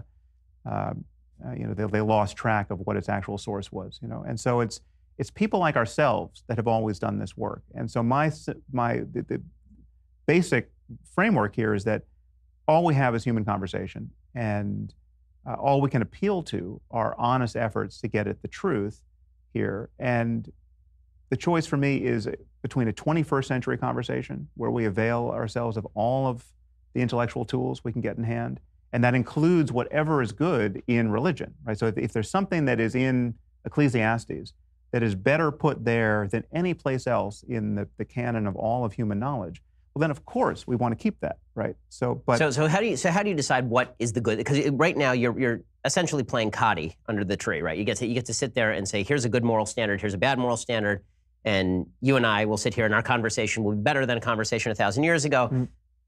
There's a question that I asked you actually last time we spoke publicly, and the question is, okay, so if that's the case, you and I tend to agree, I would think, on probably 95% of our central values about what it is that makes for a good life. Right. I think that we both believe in individual freedoms. I think we both believe in the ability to live as you choose, so long as you're not hitting anybody else in the face, as a general rule. I think that we both agree on all of these things. And so what I asked you last time is, why do we agree on these things? Is it because we just both happen to be super reasonable? Like we are just the most reasonable people who ever lived, and we just happen to be here at this time, and why didn't people 1,000 years ago know this?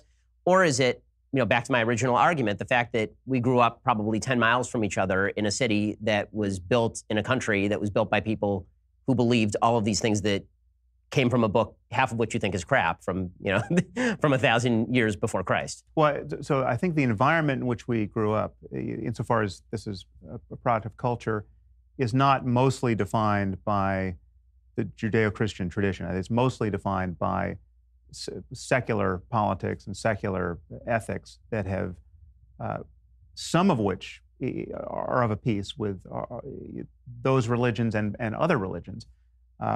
Something like the Golden Rule. I mean, the Golden Rule predates Christianity, certainly. It's in Leviticus, I think. And love thy neighbor as thyself, in Leviticus. Yeah, and but it's not unique there too. I mean, Right. There are Greek philosophers. I think Epictetus articulated it someplace. The truth is, it predates our humanity on some basic level. You can see evidence of it in monkeys, right? There's an expectation of fairness even in monkeys, right? So this is we're running a software program that is morally relevant to us, that is riddled with bugs, but that predates our humanity. And so largely what civilization is, what the good parts of culture that will lead to something that is durable at the level of civilization, largely correct for our merely hominid, merely evolved, merely creaturely moral intuition. So for instance, like you and I have as front and center in our moral hardware a sense of disgust, right? And disgust has roots below anything that could be considered moral. It's just, you can smell something bad and you feel like vomiting, and but the truth is, in terms of the evolution of the brain doesn't evolve new modules that can do fundamentally new things. It has to evolve capacities that are predicated on the old hardware that was anchored to things like, I'm going to vomit based on that smell, right?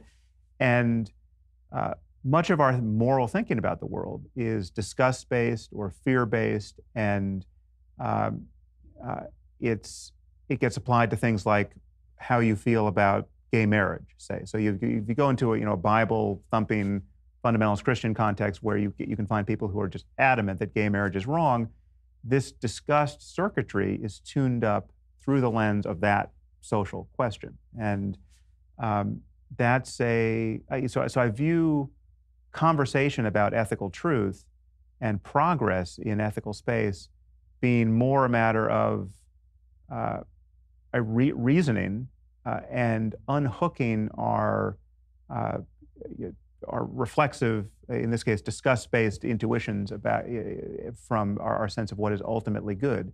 I mean, there are things that you and I might not be comfortable with the first time we consider them, that we can get comfortable with by thinking it through or imagining things from other people's Or at the very least that perspectives. we think are immoral but still think that we have no business in doing anything about. Right? Yeah, and ultimately, there are cases of kind of moral dumbfounding where you would have to admit that it's moral in the sense that you can't point to a victim, right? And right, yet, Jonathan Haidt talks about experiments like this, somebody who's having sex with a dead chicken. but it still disgusts you. I mean, to take it out of the moral sphere for a second, if I told you, well, I have Jeffrey Dahmer's sweater. It's been dry cleaned. Would you try it on? Right now, everyone recoils from that, right? But it's not. If you actually think about it, it's not something that there's kind of a magical superstition intruding there, where you think it's something that's been deposited in the sweater, even though we dry cleaned it 450 times, right? So it's and if maybe a sweater is too charged, but to take something where there would be absolutely no question that Hitler's his DNA, harmonica. it's not covered with this creepy guy's DNA. It's something that you just, in order to recoil from it, you are thinking superstitiously, right? So you can correct for those. So you're making a sociobiological explanation for morality, like basically there's an E.O. Wilson explanation for the evolution of morality? No, so to the contrary, I think that there are two very different ways to talk about morality with respect to our scientific understanding of ourselves. One is what you just referenced, this biological, evolutionary, descriptive story of how we got here. Why is it that we're the sort of apes that feel these sorts of ways about social interactions, say, right? And why is our moral thinking anchored to those properties? Then there's a completely separate question, which is the question that interests me morally, which is, given what we are, and given where we are right now, what is possible for us? How good could human life be? And what are the principles of neurobiology and everything else, economics and sociology and genetics, anything that can be brought to bear to change human experience? What are the principles whereby we can navigate in the space of all possible experience and experience better and better lives and a better and better world? And so that is a very different question, because it presupposes, just on its face, that we have to, most of our job is to fly the perch that has been prepared to it. Right, and I think you and I agree on this, but I'm not sure why. Okay, so here are I think the two big questions that I have. One is, where does your concept of the good come from, and why is it universal? And two, you just spelled out sort of your differentiation from the sociobiological explanation for morality, that we evolved over time and that our brains are evolved to perform certain tasks, and we sort of naturally came to a level of morality. But you're not a believer in free will. So when you talk about reason and you talk about the importance of reason, you and I fully agree on this. But my question is that, as a neuroscientist, if we are just pure material and we're just a bunch of neurons firing outside of our own control, obviously, because every effect has a cause. If it's just things happening, then why should we value reason? Does it matter that we value reason? Because we can't control whether we value reason anyway. Are these conversations kind of pointless? Because and then back to the first question, how exactly does reason play into the good? Is that just a vague term for a particular system of neurons that convinces another particular set of neurons? Right. So two questions there. What is the foundation of value and morality specifically, and how does free will or its absence interact here? So the foundation for me is, and this connects to other questions where our intuitions probably divide. I mean, the questions about, what is the meaning of life? What is the purpose of life? Those are questions that people ask, where religious people, by and large, feel like you need an answer, like there's a meaning-shaped hole in the world and we should fill it. And I, given how I view things, think it's the wrong question. I mean, what I see us as having is an opportunity. We are in a circumstance where, based on the minds we have, there's a range of possible experience. And and the horizon goes in both directions, to the very, very bad and the very, very good. And we don't quite know how bad things can get, but based on what we know, we know they can get far worse than we ever want to touch. And so it is with the good. We don't know how good things can get, and yet we know the general direction where we want to head. So we know that if the world becomes more and more characterized by love and joy and creativity and compassion and insight and fun, and we know that's all, that whole suite of and you could list those characteristics as long as you want, but there's a kind of jewel with 1,000 facets that we want more of as conscious entities, and there's a far darker jewel with as many facets that we want far less of. And this spectrum admits of seeming paradoxes, which we could both point to occasions where suffering has led to something good, right? There's a silver lining to certain kinds of pain, right? Or if you want to become a Navy SEAL and experience all the empowerment that comes with that, you have to go through the hell of becoming a Navy SEAL, and that's a test and a trial, and yet there's a massive silver lining for people who come out the other side of that. So, and yet, if you could sample a person's experience in each moment through that ordeal, it might be indistinguishable from torture, right? So that's just to say that the frame around which we put certain sensory experiences matters, right? If I tell you that, the pain in your bicep is because you've been lifting weights so much and you're making so much progress, you'll feel one way about it. If I said to an identical pain, well, you actually unfortunately have arm cancer. It's a very rare cancer, but you've got it, right? You would feel the suffering attendant to that. So, but all of these are all statements about what it's like to have a human mind. And again, I view us as having a navigation problem. And the reason why I feel like there's a foundational claim here that need not even be argued for, that is far more defensible than a claim about revelation or anything else where you might try to anchor morality, is that all I need is the acknowledgement that if we imagine a universe where every conscious mind suffers as much as it can for as long as it can, with nothing good ever coming of it, there's no silver lining. So we have a perfect hell that has been designed for every possible conscious mind, right? I call that the worst possible misery for everyone, right? That's bad. If the word bad is going to mean anything, it applies there, right? Now, if you're going to say it doesn't apply there, if you're going to say, well, yeah, that's kind of bad, but there are things that are worse, I don't know what you're talking about. Because by definition, this is the worst possible misery for everyone, right? So as long as you are going to acknowledge that other states of the universe are better than that, right? Then you've given me my continuum of better and worse. You're making a very St. Anselm ontological argument here about the nature of bad, and I'm not sure that. Well, no. If you can imagine the worst island that you could possibly imagine, then no, it's very different from that, because it's not to say that because that's clearly specious. If I said to you, well, there's a perfect turtle. Right. I mean, I agree with you. I'm not defending the ontological argument. I'm making the argument that you're sort of making an ontological argument. It's not. It may sound that way, but it's not. It's like it's so rudimentary. Because I think that you're failing to define a couple of terms, meaning that. Like what?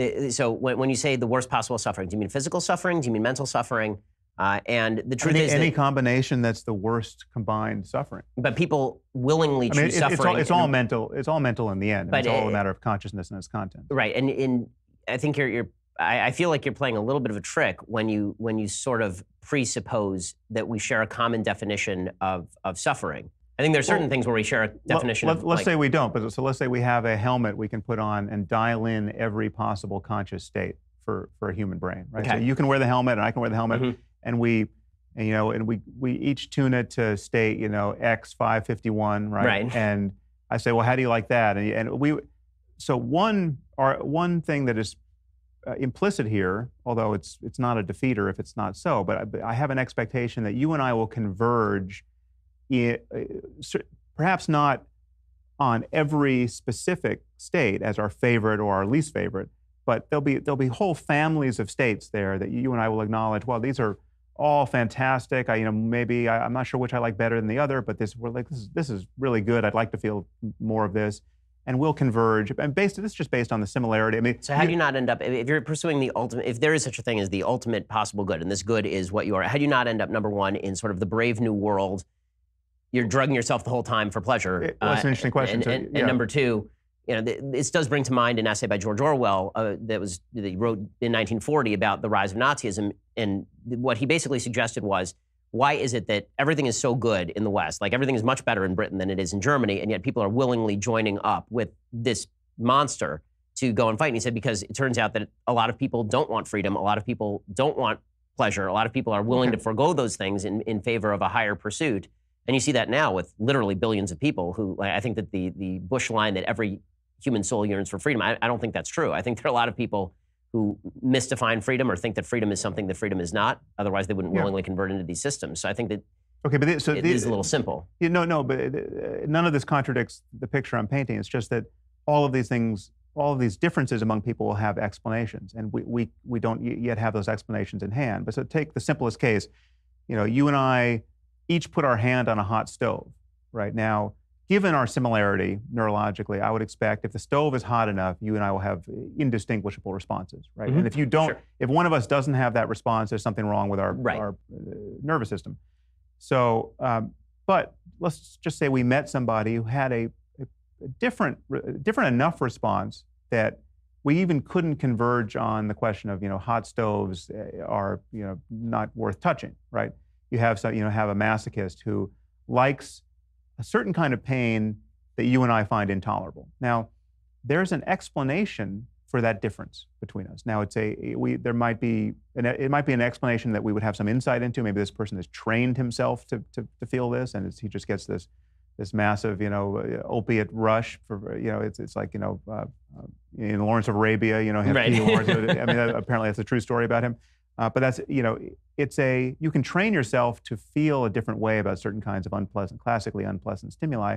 But again, all of this fits in a complete picture that we don't yet have about just why it is certain minds are the way they are.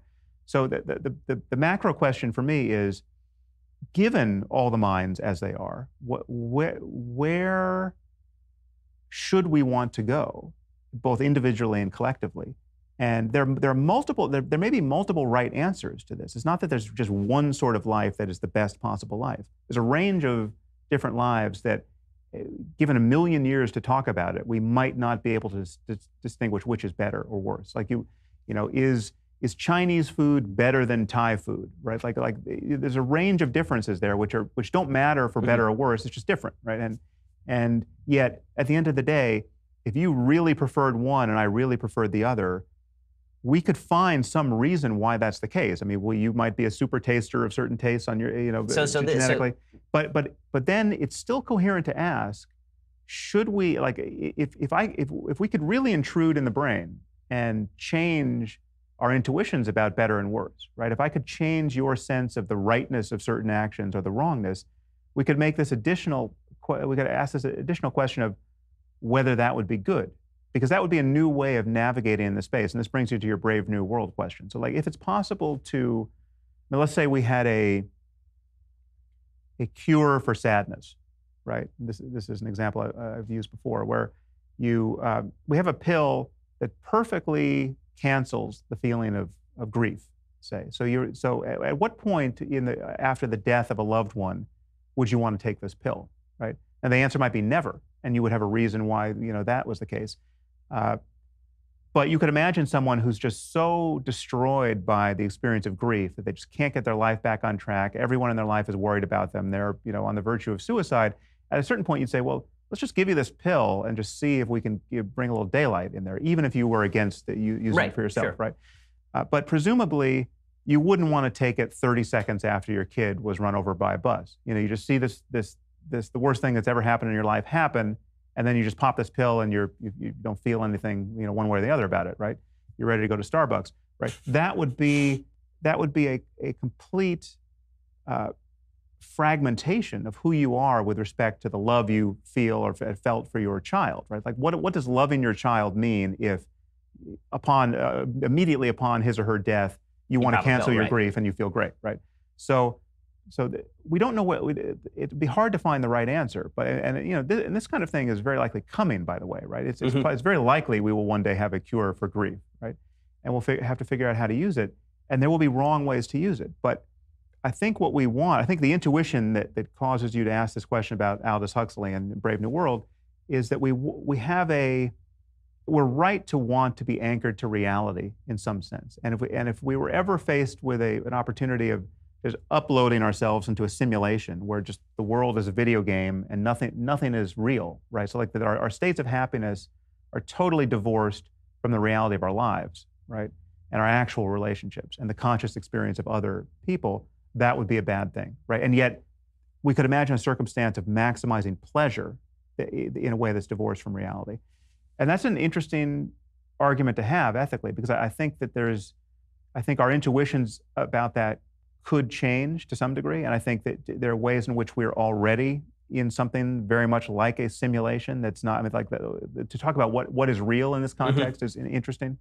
But I share your bias here. I share the sense that there are versions of pure pleasure, Brave New World futures where everyone's a heroin addict, perfectly medicated. That's not good, right? And I think you can adjudicate that based on other possible experiences in the landscape of all possible experiences that are clearly better. And you would make an argument based on evaluating those experiences. Okay, so this is one of those episodes where it's just, I'm going to be devastated that we don't have a second hour to actually go into all of these issues because we basically scratched the surface on all of this. But sort of final parting question, because we didn't even get into rationality or free will, exactly, a couple places where I'm sure we have more disagreements. But I have a very short answer to that piece. Perfect. So go for it. So rationality, and I think I might have said this to you on stage at our event, rationality is not, the successful moments of reasoning are not examples where freedom of will is even tempting to ascribe. I mean, so it's, if I give you an argument, if you strongly believe one thing, and I give you an argument that persuades you, that just knocks down the row of dominoes in your mind, that leads you to think. Right. No, I understand your argument, which is that it's a naturalistic response to a reasonable argument. You don't have any control over that. But you don't have any control over any moment where you finally see the light. So where I give you a chain of reasoning and it works, that's a moment where you are changed by something extrinsic to your own volition. Right? So my basic response to that is yes and no, because you see people who clearly resist the impact of a reasonable argument on themselves. But the resistance is what it is to be unreasonable or to be under the sway of wishful thinking or confirmation. Right, but the bottom line is that from my perspective, that is somebody, if the idea is that reason is basically just eliciting a particular response, then people have the capacity to override their ability to listen to reason. So if you're going to ascribe that to free will, that's a different thing to ascribe. But that, again, I wouldn't. You don't need free will to explain that. But that is, take the reasoning piece. If I give you the quintessential moment of it, I give you a column of numbers to add up. Right. You have 0 degrees of freedom if you're going to actually be doing arithmetic. So then the final question here, because we're going to have you in for like a 4-hour session here and just schmooze. But but is the argument in favor of reason a moral reason is good argument, or is the argument a utilitarian reason is useful argument, or is it both? Because I can imagine a lot of ways to convince people of things that don't involve me making arguments to them, and that historically have been used to great success with horrible, horrific human carnage, obviously. Well, you're not necessarily convincing them in that case. You're just forcing them. Forcing them. Yeah, that's right. Although I would say that you can indoctrinate fully millions of people into, you would think this too, right? Yeah, I mean, sure. that it's possible to indoctrinate people not using reason into fully formed belief systems. Yeah. So when you make the argument for reason, are you saying that reason is morally better? And if so, why is reason morally better than, for example, the appeal of passion, which has obviously motivated billions of people over time? Right. Well, again, I don't think they're as separable as many people think. I think you can't reason, and there's neurological evidence to back this up. And Antonio Damasio did this work decades ago, where if you have certain neurological injuries in the orbital medial prefrontal cortex, you can't be moved by the products of your, quote, reasoning, because reason has to be anchored to emotion in a very direct way. And you can actually feel this in yourself. So if I say something that starts to sound like bullshit to you, right, that feeling of doubt, the feeling that you have detected errors in my chain of reasoning, that feels like something. That is an emotion, right? And if you couldn't feel that, if it was all just cold and calculating and just... That's why sociopaths, can't reason their way to virtually anything. Well, they can. Reverse can reason their way to everything. They can reason fine. Unfortunately, they just don't care about other people's experience. So they're very manipulative in ways that you and I wouldn't. But reason itself doesn't arrive at a moral answer in any case. So for me, reason is the only thing that, again, as we talked about at the top of this, it's the only thing that takes us out of who we are and scales to some universal point of view. You're not reasoning. If you're actually reasoning, what you're arriving at is not just true for you, it's true for anyone who could be in, it's true from essentially above on any given topic. It does offer the view from above or the view from any possible perspective, or at least it takes into account the effect of perspective. So it's like if again, reason is, and scientific rationality generally, is the thing that explains why, if you're colorblind, you don't see colors the way I do, right? And that's it. But it's not that we can't get at what's actually real. We can, because we can explain divergences of opinion. And otherwise you just have those divergences. Well, we are definitely going to have you back for a much longer conversation. It's really a pleasure to have you here. Thank you so much. Likewise. For folks who don't know Sam's podcast, I'm sure you do. It's Waking Up. Sam's podcast is the Waking Up podcast, and his most recent book is Waking Up. Yep. So check that out. Sam, thanks so much for stopping by. Really is a pleasure to see you. Yeah.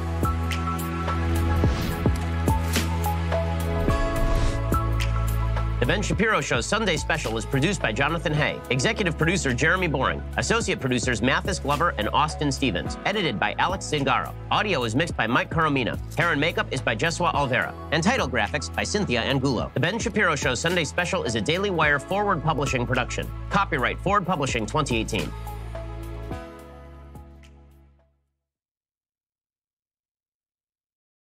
There's lots of times in your life you're not going to be happy, and so that's not going to work. You want to have something meaningful. That's the boat that will take you through the storm.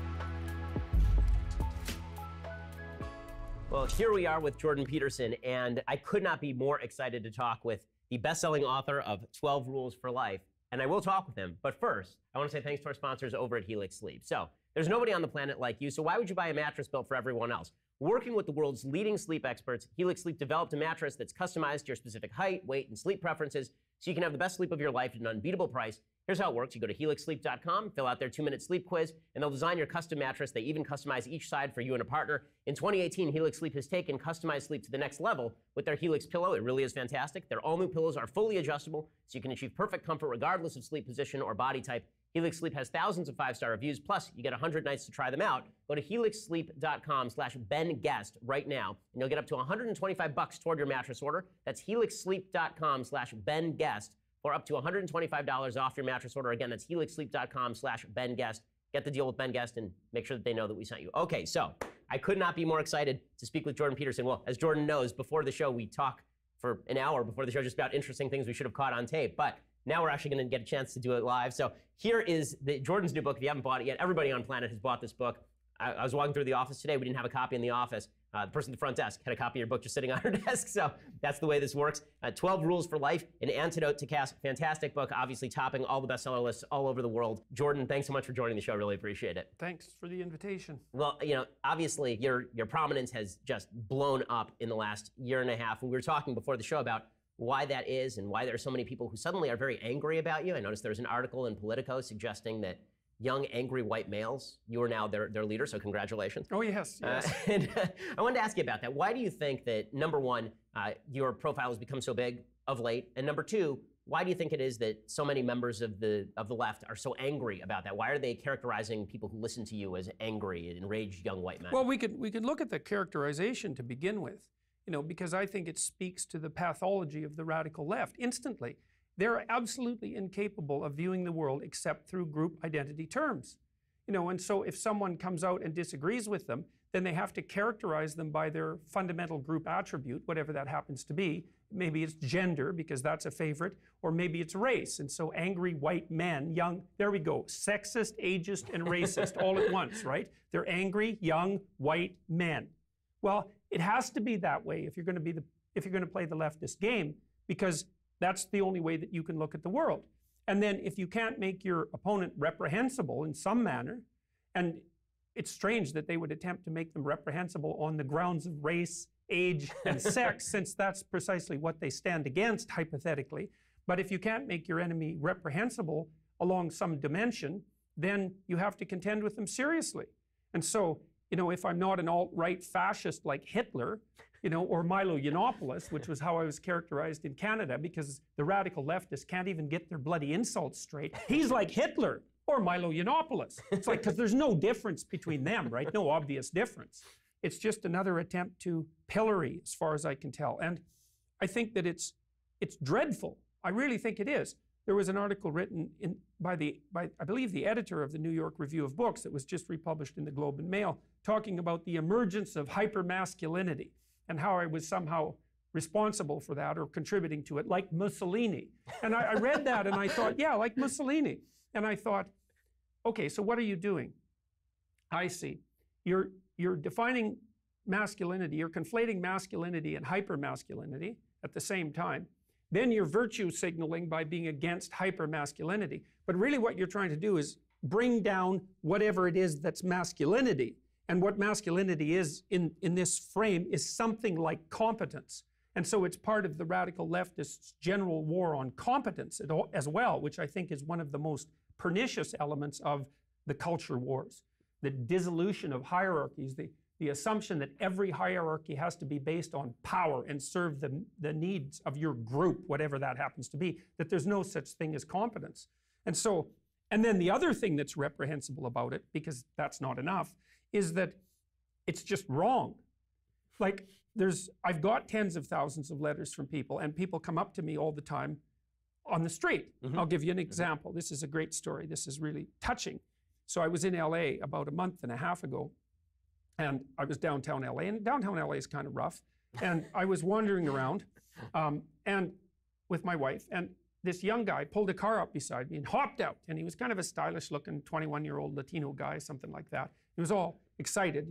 He asked me who I was, and I told him, and he, that's what he had presumed. And so he was kind of excited about that. And he said, look, I've watched all your lectures, and it's really helped me. And I've been straightening out my life and trying to get my room clean. And he laughed about that. But, developing some aims and trying to tell the truth. And look, I've really fixed up my relationship with my father. And so then he said, wait, just wait a minute. And I thought, sure. And so he went back in the car, and he got his father out of his car, and he came over with his dad, and like they had their arms around each other, and he said, look, we've really improved our relationship. And they were both smiling away. And, that's, man, if you're going to target me for that, just go right ahead. Yeah, it sounds real white supremacist. Oh, yeah. And it's wherever I go now, and this is one of the things, this is the thing that's so wonderful about that, all of this, as far as I'm concerned, is that people come up to me all the time, and that's exactly what they say. They say, look, I was lost, aimless, depressed, nihilistic, anxious, drug addicted, alcoholic, wasting my time, masturbating too much, although they don't generally use that particular example. Lost, essentially, and hopeless in some sense. And I've been watching your lectures, and they've really helped, and I've really been putting my life together, and I've been trying to say what I believe to be true and develop a vision, and it's really helped. And and it's so overwhelming, like if I'm doing book signings after a talk, then there'll be a dozen people or more who, and these aren't, like I'm only talking to people for about 15 seconds, but you can have a very intense conversation in 15 seconds.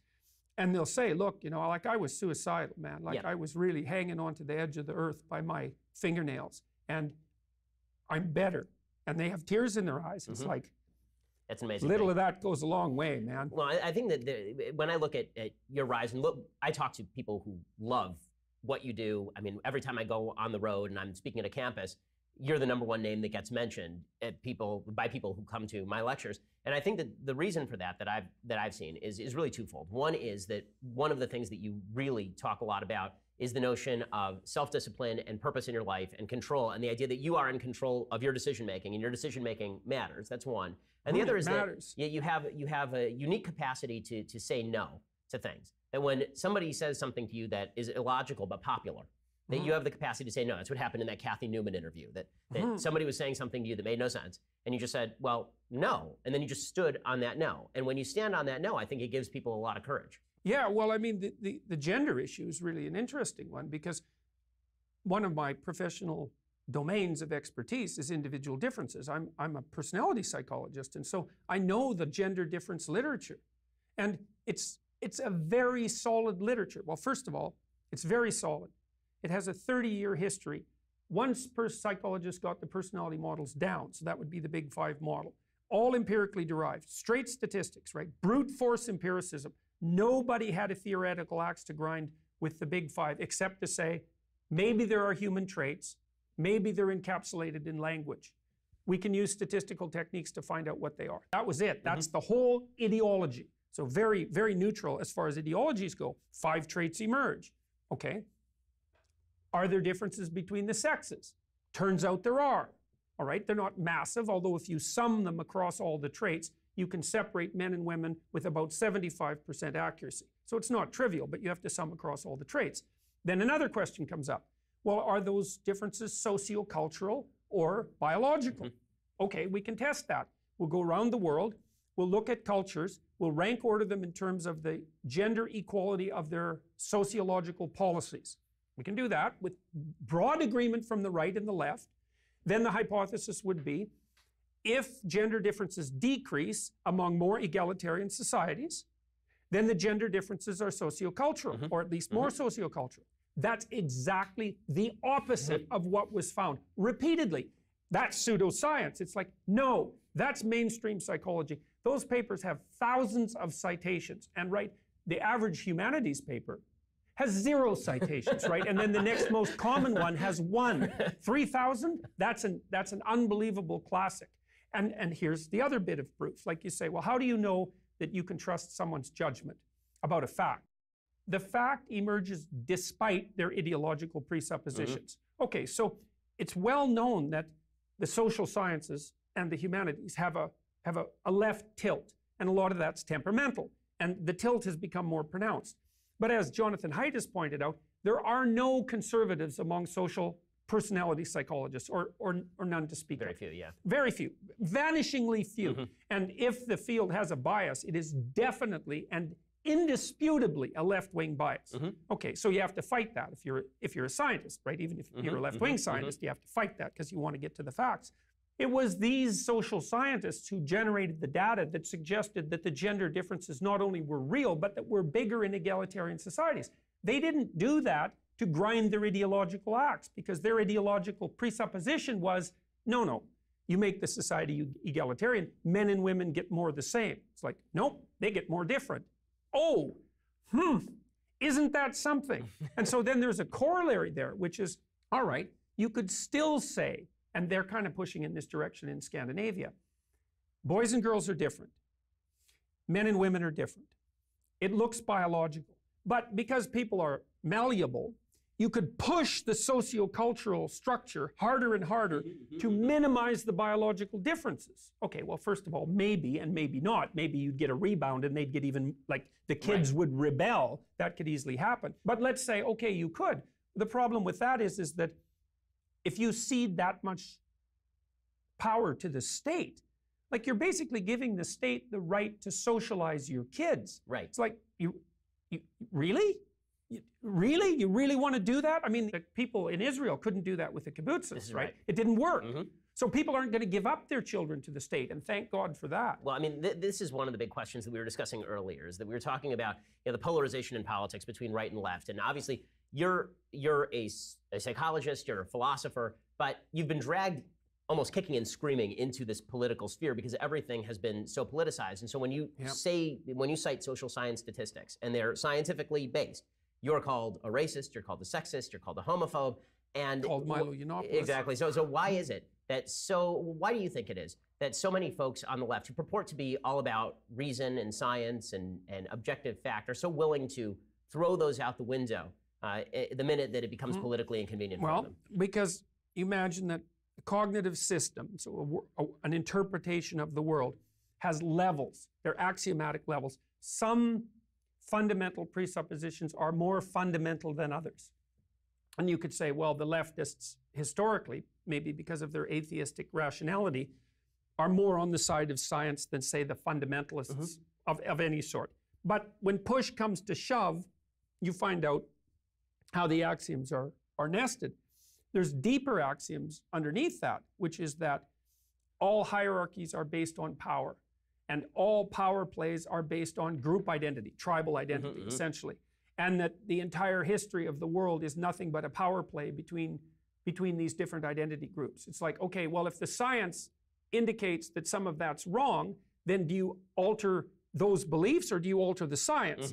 And the answer to that question is, well, it depends on how you've hierarchically arranged those. If the science is at the bottom, then you alter your beliefs, right? If the scientific facts are the axiomatic substructure, then you alter your beliefs. If your beliefs are the axiomatic substructure, then you alter the science. Well, we've seen how that plays out. And one of the things I've tried to do, so to speak, is to diagnose the axiomatic structure. It's like, okay, what's the metaphysical presumption structure of the radical left? Well, what it is you're basically your group. Your groups are basically engaged in warfare, right? And the warfare is arbitrary, except insofar as it serves your group. Okay, I don't buy any of that. I think that's a route to certain disaster. I think it's a degeneration into tribalism, and that we will seriously pay for it. Not only because it returns us to tribalism and tribes fight, as the anthropological evidence for that is overwhelming, right? Tribes fight. It doesn't even matter if they're chimpanzee tribes. Even chimpanzee tribes fight. So not only do you regress to a tribalism, but you also invalidate the one proposition that's been able to help us arise above the tribal, which is the idea that the individual should be sovereign. And so I think the culture war is about what's the proper framework within which to view human identity, and what's the relationship between the individual and the group in relationship to that identity. Yep. And the leftist answer is, it's all group and it's all power. It's like, okay. So in just a second, I want to ask you a little bit about some of the more Enlightenment-minded thinkers who are out there right now, because it seems like we've been discussing the big gap in Western civilization right now, which is between the collectivists and the individualists, if you were to put it broadly. But I want to talk about some of the divisions among the individualists in just a second. First, I want to say thanks to our sponsors over at Birch Gold. So with the uncertainty of the market right now, with all of the volatility, a lot of Americans are increasingly concerned about the security of their savings. And the Federal Reserve obviously has a loose monetary policy. It's been shoring up recently, but there's a lot of volatility in the markets. Well, this is the reason why you need to talk to my friends over at Birch Gold. So birchgold.com is the place to go if you want to put some of your assets in precious metals. Now, I'm not saying take all of your money out of the stock market and push it in precious metals. That'd be stupid. But you should have a little bit in precious metals to hedge against inflation and volatility in the markets. Birch Gold sells physical precious metals for your own possession. They'll ship metal right to your front door. And right now, thanks to an IRS tax law, you can even move your IRA or eligible 401k into an IRA backed by physical gold or silver if you so choose. It's a good option for people who want to ensure that their retirement savings are protected from the possibility of inflation or stock market volatility. Birch Gold Group, they have a really good, long-standing track record of continued success. They've been advertising with me for years. Thousands of satisfied clients, countless 5-star reviews, an A+ rating with the Better Business Bureau. Ask all your questions about precious metals investing, get all your answers, and then contact Birch Gold Group to request a free information kit on physical precious metals. Their comprehensive 16-page kit shows how gold and silver can protect your savings, how you can legally move that IRA or 401k out of stocks and bonds and into a precious metals IRA if that's something you're interested in. To get a no-cost, no-obligation kit, head over to birchgold.com/Ben. That's birchgold.com/Ben. That also lets them know that we sent you. Okay, so Jordan, one of the things that we've been talking about, obviously, is the big gap that I think we certainly agree on between the collectivist identity politics and the sublimation of science in favor of subjective politics that favors a power group. But I want to talk a little bit about a division that is also now breaking out among those of us who I think would consider ourselves friends of the Enlightenment. So you consider yourself a friend of the Enlightenment style thinking, at least in the essence that individuality matters and that the individual is sovereign. And that the scientific method is and the scientific useful. Method, yeah, that it matters, and right? Data facts matters. Are useful and exactly. And real. And in this group, you know, I consider myself as part of this group. People have started to call it the intellectual dark web. Sam Harris is part of this group.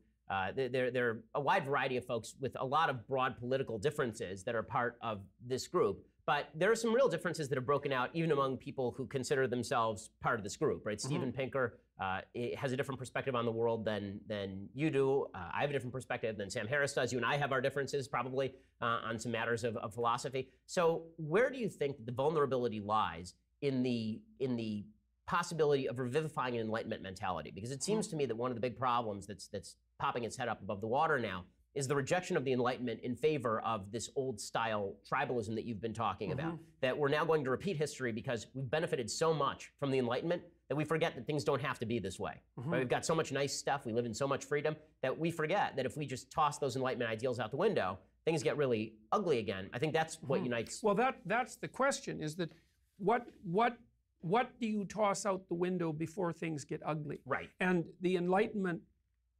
proponents, you could say Harris, you could say Pinker, Charles Taylor in Canada, they trace back the development of the modern self, let's say. Taylor wrote a book called Sources of the Modern Self, to the Enlightenment. And it's quite interesting because, like, if you look at the typical academic psychologists, say, their historical knowledge generally runs back about 15 years. And so, because they're all concerned with the modern literature, and there's some utility in that, but the downside is they don't have any historical context. So you read someone like Taylor and you think, wow, he's stretching it back 500 years, you know. But there's reading that goes way beyond that to look at the sources of the self and the source of the modern ethos. And this is a huge bone of contention between people like me, say, and people like Harris. And I think between people like you and people like Harris, is that my sense is that the Enlightenment values themselves are grounded in an ethos that's much deeper and much less articulated. And that would be an ethos of metaphor, image, drama, ritual, religion, art, music, all of that, dance even for that matter, the nonverbal, the pattern recognition. Ian McGilchrist has written a book called The Master and His Emissary, which lays that out quite nicely with regards to hemispheric specialization. It's kind of predicated on L. Conan Goldberg's observation that the left hemisphere is specialized for what we know, and the right hemisphere is specialized for what we don't know. So that's an order-chaos dynamic. And the rough idea would be that the left hemisphere generates paradigmatic systems. So that would be like the Enlightenment system, axiom predicated, right? Even stateable axiom predicated. But that entire axiomatic system is based in a nonverbal, in the nonverbal domain that's associated with, well, it would be associated with the right hemisphere, but it would also be associated with deep motivations, biological motivations, and emotions. And so, because here's one way of looking at it. You think, well, how do you validate an axiomatic system of ethics? And the answer is quite straightforward. Jean Piaget figured this out, is you play it out in the world, literally, you act it out in the world, and then you watch each other's emotional responses. And if the thing that you're playing out, if the axiomatic system that you're playing out satisfies the motivations and the emotions of the people who are engaged in that system, then the system is justified. And then you say, well, it's not just that their motivations and emotions are satisfied. It's more complex. It's that the motivations and emotions of each individual are satisfied, but not only now, but now, next week, next month, and next year. So you have to extend it across time. And not only my emotions and motivations, but yours as well, now, next week, next month, and across time. So there's terribly tight constraints placed upon an axiomatic system's validity. Now, the way Jean Piaget thought of that, he said, well, think about it like a child's game. A bunch of kids get together and they decide to play pretend. Okay, and pretend is, let's model the world, right? And as a place to act, because to pretend you act out, right? So the kids get together and they assign roles and they say, well, you're going to be mom, you're going to be dad, you're going to be the dog, and we're going to play house. And then they act it out. And what they're doing is seeing if they can regulate the manner in which they're constructing the game so that everyone's emotions and motivations are so well satisfied that they want to continue the game. Okay. And so that's so cool. So what it shows you is that's how an ethical system is tested and justified. It's like you play it out and you see if everyone wants to keep playing. And so that's a whole different methodology than the scientific domain, right? So the axiomatic system isn't, the ethical axiomatic system isn't justified by reference to the scientific method. It's justified by reference to the emotional and motivational well-being of all the players of the game. Now that game emerges, this is the second part of this, and this is so cool. Then the question is, well, how does that game emerge? And the answer is the same way that children's games emerges. So what Piaget noted is that kids would get together and they'd play marbles. And if they were young kids, they could all play marbles, say six years old. They could all play marbles. And if they were in a group, they were playing marbles and it all worked out fine. Squabbles and all that, but you know, the kids would keep playing, validating the game. But if you took the kids out of the game and you said, what are the rules of the game? They would give completely disparate accounts. So they knew how to do it. It was like the wisdom was in the group. The wisdom was fragmented enough among the individuals, so if you pulled the individuals out, they'd give disparate accounts. But if you put them all together, they could play the game. But then if you waited till they were 11 or 12 and you pulled them out of the game, then they could tell you the rules. Then at 14 or 15, they would be willing to, this is with more sophisticated games, they would be more willing to regard themselves as makers of the rules. Okay, so here's how it happens in an evolutionary sense. People, going all the way back to our primate forebears, organize themselves into functional hierarchies. Okay, and the hierarchies are complex, and they're not just based on power, despite what the idiot Marxists say. Even de Waal has noted that chimpanzee hierarchies are unstable if they're only based on power. They don't last. They degenerate into violence. So you have a hierarchy that works, but it's acted out. No one knows why it works. It works because everyone seems to be happy with it. Okay, and so those hierarchies get more complex and more sophisticated, and then people start to observe them and talk about them. It's like, oh, well, we've got this hierarchy here. What's it like? And then they spin off dramas about the hierarchy. Here's a hero who climbed up the hierarchy, and here's what a hero looks like. Okay, so then you get the idea of hierarchy, And then you get the idea of the hero as the person who moves up the hierarchy and generates it. Okay. Then out of that, you get the extraction of the idea of the hero, and then you get development of that idea. And it's out of that that you get the monotheistic religions. And so it's like the procedure and the hierarchy come first. No one knows what the rules are. It's all played out the same way that wolves play it out in a pack or chimpanzees play it out in a troop. Then we wake up and think, oh, we live in a structure. Here's the structure. That would be Osiris in the Egyptian mythologies. Here's the structure. Here's how the structure goes wrong. Here's what the structure does. Here's its tyrannical aspect. Here's what you have to do to generate the structure and to thrive in it. Okay, that's even more important. The hierarchy is important enough. But what we want to know is how to master the hierarchy. Okay, that's where you get the mythologies of the hero. Okay. And then so then there's generates all sorts of different heroes because there's different ways of being successful. Then you have a panoply of heroes. Then you think, okay, well now we've got all those heroes. That's a set. We can pull back and say, okay, something about all these heroes is what makes them heroes. That's when you extract out the monotheistic savior. Because that's why in Christianity, Christ is the King of Kings. It's actually, you can think about it as a literal statement. Forget about the religious overlay. It's like, okay, you got a bunch of people. Some of them are kind of king-like. Okay, so you admire them. It's like, for whatever reason that is. Right. It's not easy to figure out why you admire someone, right? That's complicated. But let's say you've got admirable people. You start telling stories about them. That's why you go to a movie. Right. You want to go watch someone you don't care about, you're bored by? No, you want to go watch someone admirable and interesting, or maybe the opposite of that, but it doesn't matter, it's the same thing. Then you think, okay, well, we've got all these admirable people, they're generating the world properly. That's what makes them admirable. There's a principle they embody, and that principle is the process by which the admirable world is generated. That's the logos.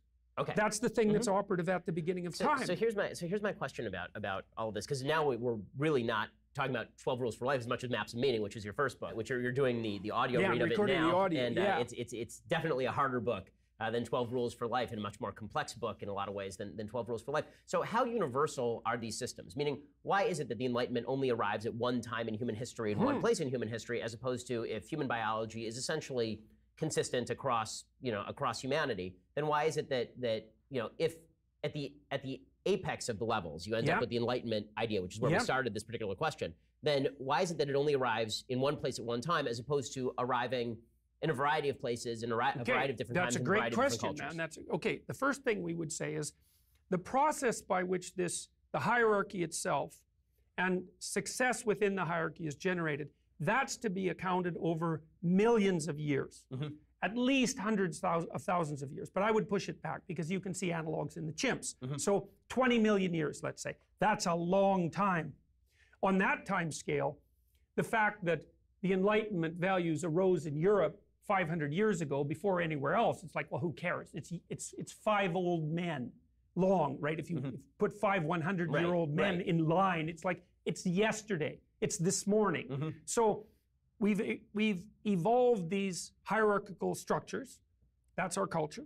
We've evolved ways of maneuvering within the hierarchical structures that are successful. And now we've started to evolve ways of mapping our adaptation. Not just adapting, but mapping it. Okay, so how does the mapping occur? First, admiration. Second, imitation of admiration. And that would be drama.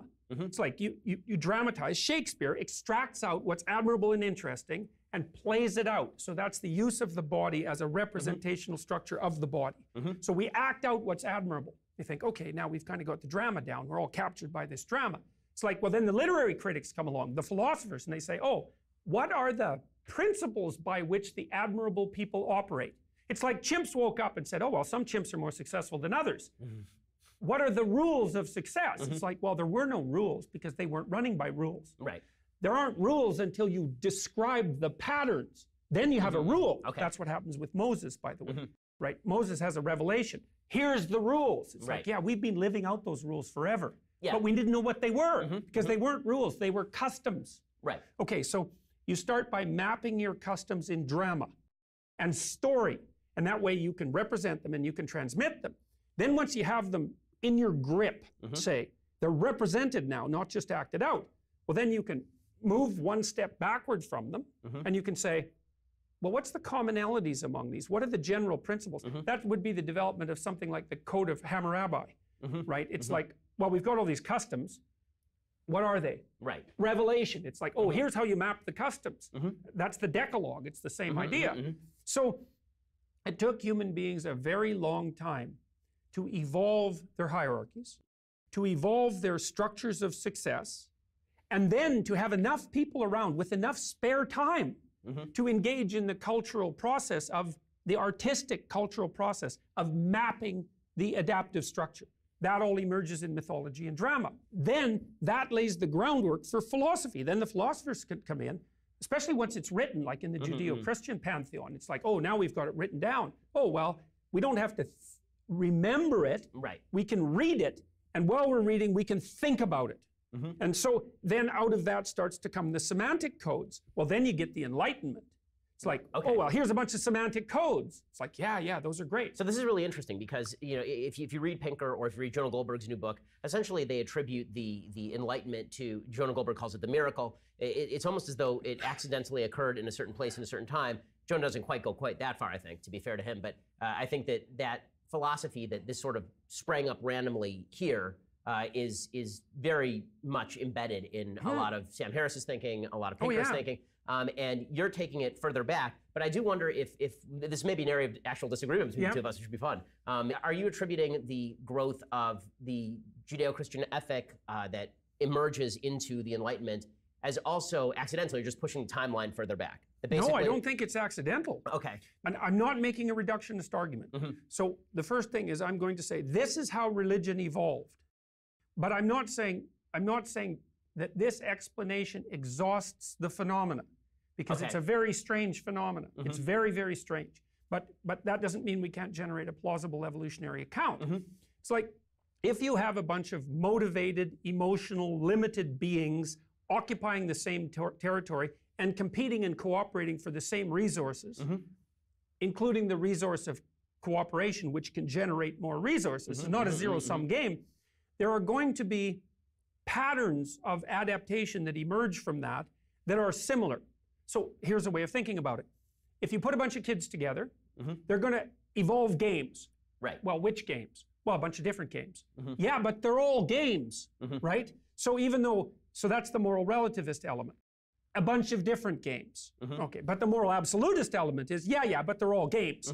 And the games have to be playable, which means they have to continue in an iterated way, right? So that's a big constraint. People have to want to play them. So not only do they have to be games, and comprehensible to everybody and enjoyable, but they have to be self-maintaining and everyone has to want to play them. Okay, that's the answer to the postmodern conundrum. A plethora of potential ethical implications of the world. An infinite variety. Yeah, okay, fine. Not an infinite variety of pragmatically applicable interpretations. You instantly constrain the universe to what? Well, this is why there's commonalities in mythologies. It's like if you put enough people together in enough different places, the commonality of the groups of people, because of the grounding in common motivation and emotion and embodiment, because we're embodied, means that they're going to generate hierarchies that are broadly similar, with strategies of success within those hierarchies that are broadly similar, with descriptions of the strategies that are broadly similar. And so you could say, in some sense, the ethic that gave rise to the Enlightenment is in place more or less everywhere. Now, it's tricky because not every hierarchical system is as functional as every other hierarchical system. Some of them can degenerate into tyranny. We're talking about the set of all voluntarily playable games. Right. Something like that, and that can degenerate. Out of that, you're going to get common hero myths. You have to. And then that lays the groundwork. That lays the groundwork for even our ability to communicate. Right. So this is the Enlightenment guys. They're not getting that. So, and this gets to, I think, the broader question that I know you and Sam went on for 3 hours about the nature of truth, because particularly truth in the moral sphere. I think that would it be fair to say that you guys agree on the idea of truth in the scientific sphere, that you know, if something is, that there is such a thing as objective truth, or are you? I would say we agree on a lot of that. The question is, to some degree, why do scientists accept the idea that objective truth is true? And then I would say, we probably don't agree about that, because I would ground that in pragmatism. Right. And Sam would ground that in the idea of an independently existing objective world. Right, which is a leap of faith more like my own, actually, than the pragmatist view, right? That if you believe that there's a God who's out there in the universe who created the structures in a particular certain way, then what he created is the truth, and it is apart from you. That if human beings didn't exist and they weren't able to utilize the truth, that truth would still exist out there, whereas the pragmatist might say, truth is in the use that it has for human beings. Well, that's the thing, is that, I don't know if we would consider scientific truth true unless we are also simultaneously accepting the idea that scientific truth is good for people. So there's one other thing I wanted to bring up that's relevant, because you brought up the idea of God. So here's a way of thinking about it. And I don't know what to make of this, because this is stretching my thoughts out beyond where I've been able to develop them. So this is the intuition that I have based on a variety of things, experiences I've had. So imagine that there's a very wide range of human behaviors, okay? And some subset of those are both admirable and not admirable. So let's call them good and evil at the extremes, okay? Then we might say, well, there's a pattern that characterizes all the actions that are good, and a pattern that characterizes all the actions that are evil. And that's a transpersonal pattern, because it's not just about you or me, it's about everyone. Okay, and so then that gets personified. That's Christ and Satan, let's say, or Cain and Abel, right? That gets personified. And that's a bad guy and a good guy in a movie. Like it's personified all the time. It's Thor and Loki, in the Marvel movies, So now you have let's say you take the idea of Christ and you think, okay, so that's the abstraction of everything that's admirably good about the set of all human behaviors. Okay, and then you think, well, what sort of reality does that have? And this pulls back into the reality of the idea of the Logos, and the idea that it was the Logos that God used at the beginning of time to extract order out of chaos. So you think, well, it's transpersonal, the goodness, because it's not just characteristic of any one person. It's more like something that inhabits a person rather than that a person is. You can really see this, for example, on the other end too, with the satanic end, because if you read the writings of people who do absolutely horrific things, like the shooters, you can see that possession extraordinarily clearly. If your eyes are open, and it's shocking, so people don't usually look at it. And they even say that themselves, like the Columbine kids, their writings are hair-raising, and they were clearly possessed by an evil that you only encounter if you sit in a dark place and brood on your hatred for months and years, right? You go places where all the dark people go, right? And then that takes you over, okay? So the good can take you over as well. Okay, so there's this spirit of good, let's say. And what the spirit of good does is act in the world on the potential of the world to generate the actuality of the world. And the Judeo-Christian proposition is that if you confront the potential of the world with good in mind, using truth, truthful communication, then the order that you extract is good. And then that's echoed in Genesis, when God is using the word, and he creates cosmos out of potential, and every time he does that, he says, and it was good.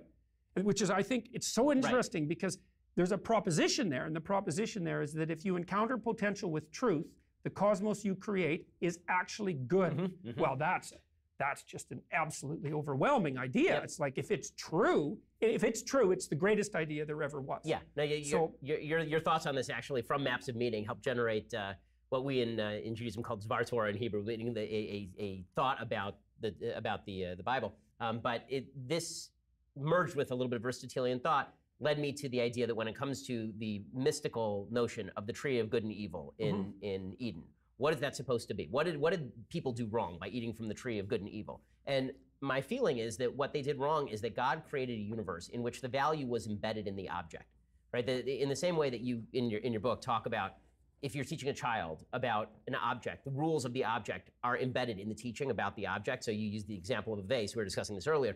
But you use the example of a vase where you teach a child, don't touch the vase because the vase will break. So that the rule is embedded in the object. In the same way, in Aristotelian thought, the rules for behavior are embedded in the nature of the universe, meaning what makes a man good is what makes a man unique, which is reason. The idea is that reason is what makes man unique. So acting in accordance with right reason is what makes an action good. So if you believe that God created the universe along these lines, and that what natural law is just the human attempt to understand the lines along which God created the universe, then where human beings went wrong is when they decided to separate values from the universe. When we decided to take values and say this is a completely separate thing. So this vase has no rules attached to it anymore. It's just a vase. And we can construct the rules arbitrarily as to what to do with this vase. And so eating from the tree of knowledge of good and evil changes the nature of good and evil from the universe comes along with a set of rules to human beings think that they can use their own intuition to supplant God's rules and to supplant universal rules with their own particular vision of what the universe ought to be. And at that point, they have to be expelled from Eden. Well, okay. So that's also associated to some degree, I would say, with Milton's warning in Paradise Lost. Because Milton basically portrays Lucifer, who's the bringer of light, weirdly enough, as the spirit of unbridled rationality, which accounts for, say, the Catholic Church's antagonism towards rationality. The idea was, same idea in the Tower of Babel, that human beings have a proclivity to erect their own dogmatic ethical systems and then to expand them into a grandiosity that challenges the transcendent, and that's a totalitarian catastrophe. And for Milton, Satan was the spirit that eternally does that, right? Who says, everything I know is enough. That supplants what I don't know. That supplants the transcendent. And that's a catastrophe. How that's tangled up with the knowledge of good and evil, well, you're making some headway towards sorting that out. I mean, there is a cataclysm that's explained in the story of Adam and Eve, right? The cataclysm is the coming to wakefulness. And it's associated partly with recognition of nakedness, which is recognition of vulnerability and mortality and the discovery of death, and then also the discovery of good and evil that goes along with that. So you said, well, that's partly the cognitive division of ethics from the facts of the object. So I have to think that through. I would also recommend to people, I think I mentioned this before, is Ian McGilchrist's book on the Master and His Emissary, because he looks at this neuropsychologically, right? And looks at the left hemisphere as the hemisphere that's dealing with the explicitly axiomatic systems, and the right hemisphere that's dealing with what those systems are embodied in. Okay, so part of what happens with the emergence of good and evil, as far as I could tell, it took me a long time to think about this, is that, and this is different than the hypothesis that you laid forward, which is why I can't reconcile them exactly, is you recognize you're naked. You know you can be hurt. You know you're vulnerable and insufficient. You hide from God, because that's what happens next. In this. And the reason you hide from God, say God is your destiny, or God is you're walking with God is a manifestation of your ultimate proper destiny. You doubt whether you're capable of that because now you realize your embodied finitude, your nakedness and insufficiency. So you hide and you're ashamed. So there's that. You also realize that you can be hurt and suffer. And that kind of goes along with God's command that you're going to work in the sweat of your brow and that you're going to die. And that women are going to be subjugated to men, which is put on as a curse, not as a moral imperative, right? But then what emerges out of that is that as soon as you know that you can be hurt, and this is what differentiates us from animals, and you really think that through, here's all the myriad ways I can be hurt, then you're angry about that because you can be hurt. But even worse, you can figure out how to hurt other people. And so that's part of that knowledge of good and evil. You associated it with this dissociation of the object from its ethical container. Of the universe as created by God from our interpretation of the universe, that there is a gap between the two, and that once human beings begin to supplant their own rationality for a telos, right, in the Aristotelian, the teleology, what we end up doing is creating all sorts of awful systems that end up destroying us in the end. There's something about that that's right. I mean, part of what happens in the New Testament, as far as I can tell, is that what Christ says, so he's trying to transcend the rule structure, right? Not because there's anything wrong with the rules. They're a necessary precondition for discipline, which is actually why I wrote 12 rules, right? It's like you need rules, but rules conflict and they don't always apply. And so there has to be an ethic underlying the rules, and you should have more respect for the ethic than for the rules. Right. Okay, Christ's idea, and this is part of the idea of the reestablishment of paradise, is that you should orient yourself towards the good. And that's something like an alliance with God. And then that you should tell the truth. And that's the ethic that generated the rules to begin with. Okay, and then we could be serious about this, you know? And we could say, well, how do you adjudicate the reality of that claim? All right, so then we might think, well, we already walked through the fact that the heroes of the past acted on potential to extract out the world of actuality. And if they did that properly, then the world they extracted was good. And that is a divine principle. And then we might say, well, is it a divine principle? And you might say, well, what is it that's acting through people in the good? Like the Christian theological answer to that would be the logos, right? That's the idea. That's the idea of the Holy Spirit, roughly speaking. Right. You might think, well, is that a real thing? It's like, well, to me, it's real the same way that consciousness is real. And we don't know the role of consciousness in determining reality. But even if you're an evolutionary biologist, and this is so interesting because the evolutionary biologists actually differentiated themselves from Darwin on this point. Like Darwin was very, very forthright in his claim that sexual selection was as powerful as natural selection, or even more so. And so here's where that goes. And because that brought consciousness into the world as an active player, the materialistic evolutionary biologists ignored that for like 150 years and only concentrated on natural selection, where they could play, well, this is all chance. Right. It's like sexual selection is not chance. Okay, so here's a hypothesis. Human beings separated themselves from chimpanzees. One of the reasons they did that was because human females are sexually selective. Chimps aren't. Female chimps in estrus will mate with any chimp. The main chimps, the dominant ones, chase the subordinate males away. So they're more likely to have offspring, but it's not because of female choice. Right. Now, human females have done this whole different thing, is that they have hidden fertility, and they're much more likely to go after guys who have climbed up the hierarchy. So let's say heroes. We'll give the women some credit for intelligence, right? And say that that's what they're after. Even if they're using wealth and so forth and status as a marker, they're actually using those as a marker for competence. Yeah, it's a stand-in. Yeah, and I think the evidence. Yeah, I think the evidence for that is clear. Okay, so you might say, oh well, it was human female conscious choice that selected us. Okay, and you think, well, that's not random. That's not random at all. It's the farthest thing from random that there is, and that means consciousness is making its choices with regards to what propagates. But then it's even more complex than that. So here's what happens among men. The men all get together in their hierarchy. They posit a valued goal. They all accept that as the goal, because otherwise they wouldn't be cooperating. Right. Then they arrange themselves into a hierarchy, and they let the most competent guys lead because they want to get to the promised land. They want to get the most competent leaders leading. Right. Competent defined by that value. Okay, so here's what happens essentially. The men all get together and vote on the good men. And the good men are then chosen by the women, and those are the people who propagate. And so it's like men are voting on which men get to reproduce.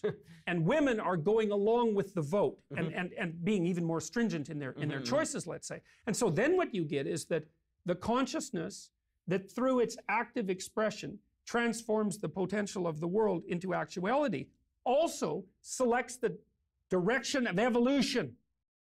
Right, and that's where the meme, Dawkins' term, turns into the biological reality. It's not this is something that's so cool about Dawkins. It's like, I've often thought this about Dawkins, is if he would push his thinking to the limits, he would fall right into Jung. Well, and then he'd be lost, of course, because that's a whole other universe. But if you take that meme seriously, and I mean really seriously, you think, yeah, there's some ways of conceptualizing that become so all-encompassing that they hardwire themselves. That's right. They start to become an actual force of evolution itself. And so then here's the case you could make.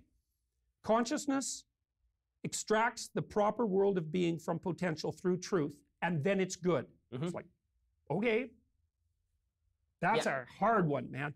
That manifests itself in human beings at the individual level of individual consciousness. That's the logos within. That's the metaphysical foundation of the idea of natural right and responsibility. Okay, that's a bloody killer idea. That's expressed in the hero of heroes, that idea. That hero of heroes is the driving force behind human evolution. So not only do you get the action of the logos metaphysically as the process that extracts order out of chaos at the beginning of time, you also get it as the major driver of evolution. And so then you ask, okay, then what kind of reality does that have? because you chase consciousness back, and like it disappears into the mystery of the past, and we have no idea what its relationship is with matter. But it's the force that gives rise to the cosmos and drives evolution. It's like you're getting pretty close to God there. Yeah, even just pragmatically speaking. And you're certainly, not close to, but in the midst of an argument about free will, because obviously if you make the hard determinist argument that free will doesn't exist and that consciousness is merely a sort of trick that your brain is playing on itself, then how does culture propagate? How do these memes propagate? How are people choosing? Sexual selection and natural selection become one and the same as soon as you boil sexual selection down to natural selection. Right? Well, and also I think the free will argument, I mean, I see why Harris gets tangled up in that, because, well, first of all, deterministic arguments are unbelievably powerful. And when we use deterministic models for many things, they really work. Right. So you could say, well, we're going to use that by default. It's like, fair enough. We're going to deviate from that with care. But I don't see people as driven like clocks winding down. First of all, we don't wind down in any simple way. We're dissipative structures. To use, he wrote Schrodinger, what is life? A human being is a dissipative structure. We're not an entropic structure like a clock running down. I mean, we are in some sense, but as living beings, we pull energy in. And so we're not winding down like a deterministic structure. We're something other than that. And the way we treat each other is as logos, as far as I can tell. The way I treat myself, if I'm going to be good to myself, in the proper sense, is that I'm an active agent of choice confronting an infinite landscape of potential and casting that potential into a reality for good or for evil. Okay, and if I treat myself that way, then I have proper respect for myself and proper fear of myself, because I can make bad decisions and warp the structure of reality. And I think if you read Frankl, for example, or Solzhenitsyn, and you see how your bad decisions can warp the structure of reality, then that wakes you up, right? Okay, so there's that. If you don't treat yourself like an active agent, imbued with logos, then your life doesn't go well. But more, if you don't treat other people that way, they do not want to play with you. If we set up societies that aren't predicated on the idea that people are like that, then the societies they dissolve or they become totalitarian almost instantly. So then I would say, well, you've got the problem of determinism. It's like, fair enough, man. How do you reconcile the fact that if you lay out a society at every level of analysis on strict deterministic grounds, it fails? So doesn't that mean your hypothesis has a flaw? I mean, maybe not. Maybe you can say, no, the facts are independent of the ethical consequences. Right, exactly. This is where the truth pragmatism question comes back into being, right? Because Sam would say, well, it's true regardless of what the effect is. And you would say, well, it's obviously not true if morals are constructed for a pragmatic reason, and if this pragmatism doesn't work, if it falls into nothingness. Well, it also depends to some degree on how you're willing to test your hypothesis. Because I might say, well, if your hypothesis is factually correct, wouldn't you assume that if people based their behaviors individually and familial and socially on that set of facts, which is basically what Sam claims about facts to begin with, if you based your ethos on those facts, wouldn't it work? Right. Well, he claims that that's a test. And I would say, well, then it fails that test. It doesn't work. We have to treat each other like divine centers of consciousness in order for society to work. Yes. And I think, well, I can't see any way out of those arguments. Yeah, I can't either, obviously, which is why you and I agree on so much about this kind of stuff. And I think that it's also the reason why people find your work really inspiring. While the left wants to claim that you are an angry person, or they'll claim similarly that I'm a deeply angry person, I don't think there's been quite an angry conversation. I'm pretty sure it has not been. But I'm horrified by what the radical left is capable of, but that doesn't make me angry. Exactly. And I think that it's demonstrative of why so many people find what you're doing inspiring, because unlike the radical left, which is consumed with the idea of victimhood and victimology, and we're victims of the system. Like Marxism makes the claim that the only way that people suck is the claim that Marxism makes, but the only way to cure people of sucking is by changing the entire system, which will, in some magical fashion, transform the nature of humanity. Yeah, and in the proper direction. Right, exactly. The claim that you're making, and I hope that I'm making as well, is that human beings do suck unless they decide to stop sucking, right? And your whole goal is to tell people exactly how it is that they can clean up their rooms, as your famous phrase goes. Yeah, well, they might as well start with what's right in front of them. It's a lot harder than it looks, because to clean up your room means to accept that it's actually necessary for you to take that little bit of chaos that's in front of you, that chaotic potential, and cast it into habitable order. And then you have to develop the right attitude towards that. It's like, okay, well, I'm going to put my room in order. Well, what do you mean? Order is in relationship to something. You know, like if your desk is ordered, it means you've ordered it because you're going to work there and you're working there on something valuable. And so the order is conceived of in relationship to a telos. It's like, okay, you're going to order your room. Well, what are you going to do in it? Like, what's your room for? What's the purpose? What's the purpose? You can't order your room without falling into purpose. And I would say, well, if you're going to fall into purpose, it's like, try it out on a local scale first, right? You don't want to go out there and change the system. It's like, what the hell do you know? Leave the system alone. See what you can do locally. See if you can put yourself together. See if you can put your immediate environment together. And you'll find if you're in a chaotic household, and a chaotic household would be one where no one has any discipline, no one has any aims, and there's a terrible battle between Cain and Abel going on all the time, right? So life sucks and everything's miserable and we're cynical, and that's what wisdom is. It's like, and there's no point in trying anything because everything's meaningless, and who the hell's going to care in a million years, and you're a fool to move forward in any case. It's like, there's your household. Okay, and so now you decide, no, despite all that, I'm going to put my room in order. It's like, you will have a war on your hands. Because the first thing the people around you who are aiming down will do is think, oh, you really, eh? You think you're so much better than we are, do you? You really think that, you and your fancy goddamn plans. It's like, we're going to put every psychological obstacle we can possibly think of in your way. Because if you succeed, even in something that trivial, you shed a very dim light on our existence. And so we're going to do everything we can to take you out. And so people think, oh, well, cleaning your room, that's just a cliche. It's like, yeah, really, eh? Just go ahead and try it. You see how much of a cliche that is.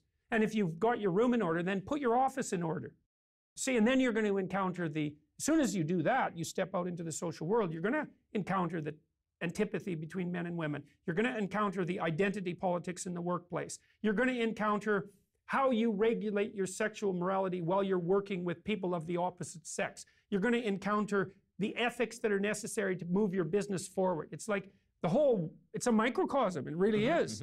And so to take those microcosms seriously, well, that's what I'm asking people to do. And I'm saying, look, it isn't only about you being happy.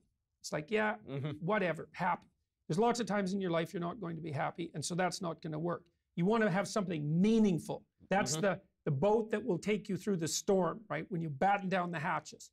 But there's more. It isn't even that. It isn't even a meaningful, engaged life will see you through the catastrophes, even though that's a big deal, right? That's a great proposition, and I really believe it's true, because you can say to yourself, yeah, it's worth it. Right, and great, man. But there's the other part of it too, which is, don't be thinking that your errors aren't linked to hell, because they are.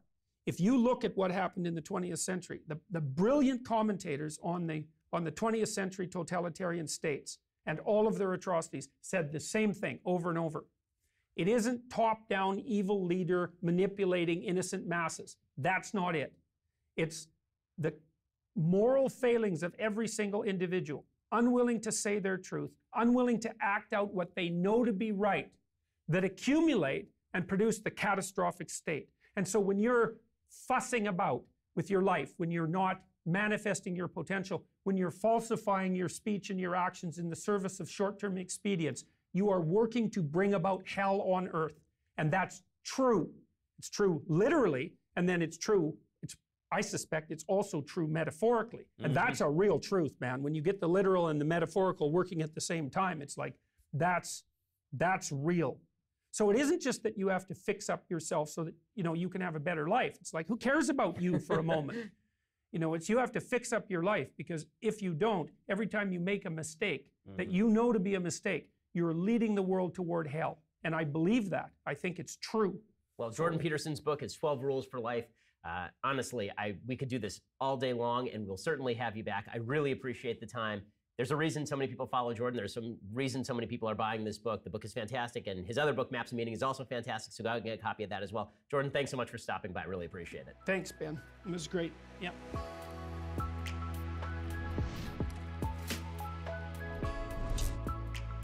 The Ben Shapiro Show's Sunday Special is produced by Jonathan Hay, executive producer Jeremy Boring, associate producers Mathis Glover and Austin Stevens, edited by Alex Zingaro. Audio is mixed by Mike Coromina. Hair and makeup is by Jesua Alvera. The Ben Shapiro Show's Sunday Special is a Daily Wire Forward Publishing production. Copyright Forward Publishing 2018.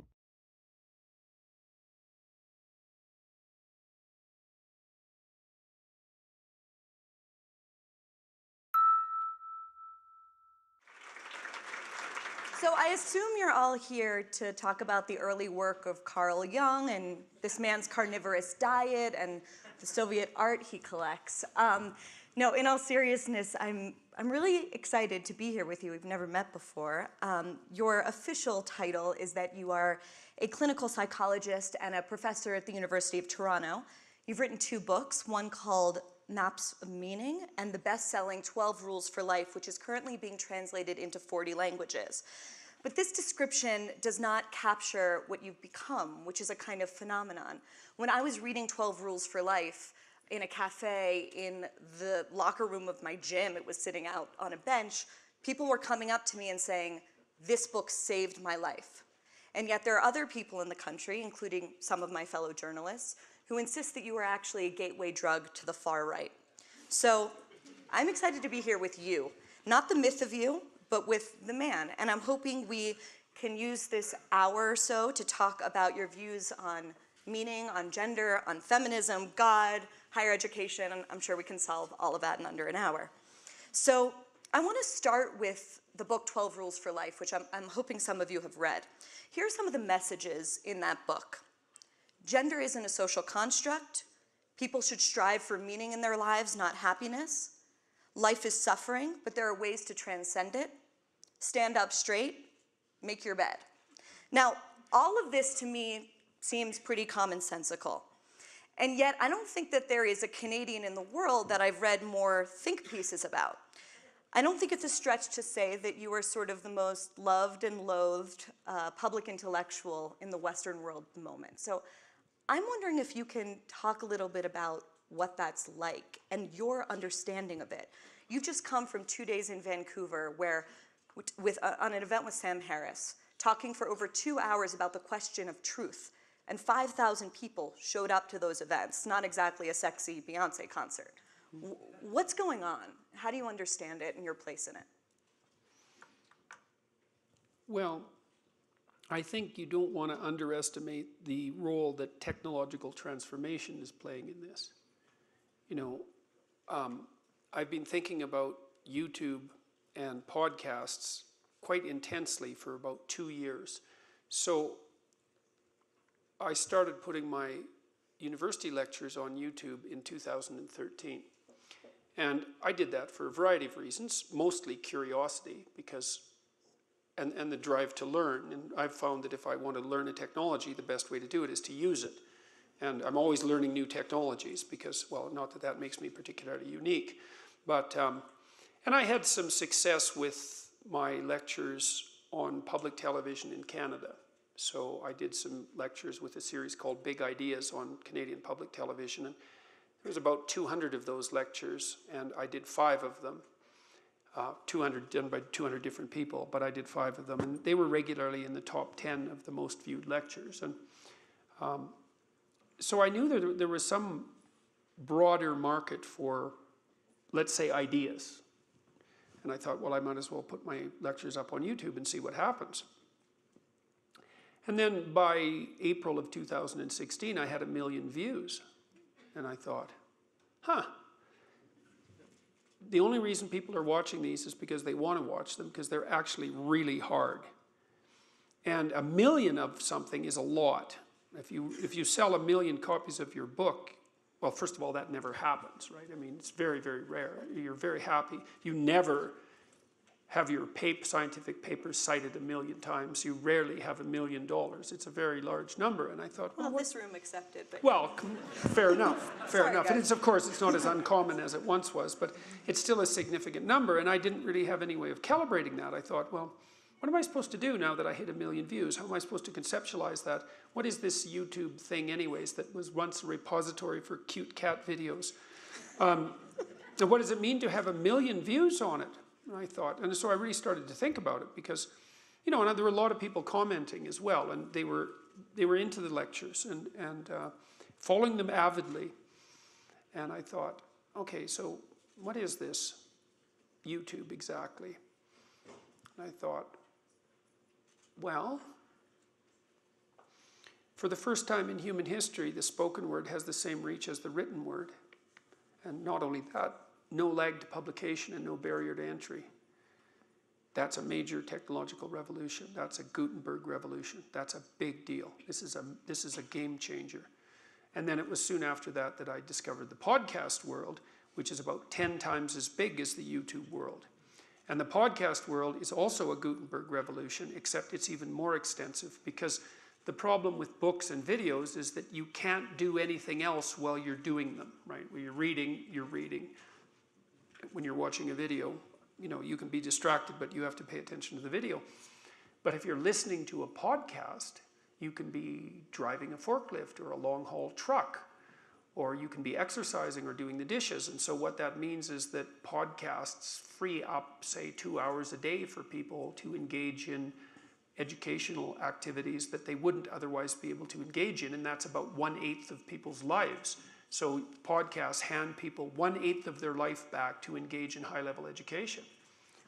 So then I thought, well, people actually want to do this. There's a massive market for high-level intellectual engagement that's much deeper and more desperate, let's say, than anyone suspected. We really saw that in Vancouver. You know, I mean, the discussion I had with Sam Harris, the 2 discussions, we talked about the relationship between facts and values. Was really and science and religion more peripherally. But the dialogue was conducted at the level, I would say, approximately at the level of a pretty rigorous PhD defense. And we were only supposed to talk for an hour and then go to Q&A, but the crowd didn't want us to stop. And so we talked the first night for 2.5 hours and the second night for 2.5 hours, and the crowd was 100% on board the entire time. And it wasn't because Sam was winning or I was winning. Neither of us, in fact, were trying to win. We were trying to learn something, and we were actually trying to learn something. We weren't just pretending to do that. And, you know, the place erupted at the end. And I think one of the things I've realized in the last couple of days as I've been thinking this through is that the narrow bandwidth of TV has made us think we're stupider than we are. And so people have a real hunger for deep intellectual dialogue, and that can be met with these new technologies, and that has revolutionary significance, and that's starting to unfold. I wonder about, you love to quote this line, this Nietzsche line, that anyone who has a why to live for can endure almost any how. Yeah. What's your why? What is driving you? You are the most busy man. I mean, to get you here, you know, I think you're like wherever you were last night, in Portland tomorrow. Like, I don't know how you're alive, frankly, right now. What is driving you? Like, what is this relentless drive? What are you pushing toward? I'm trying to, well, when I spent 15 years writing the first book I wrote, which is called Maps of Meaning, and it's akin to 12 Rules to Life, although it's a much more difficult book.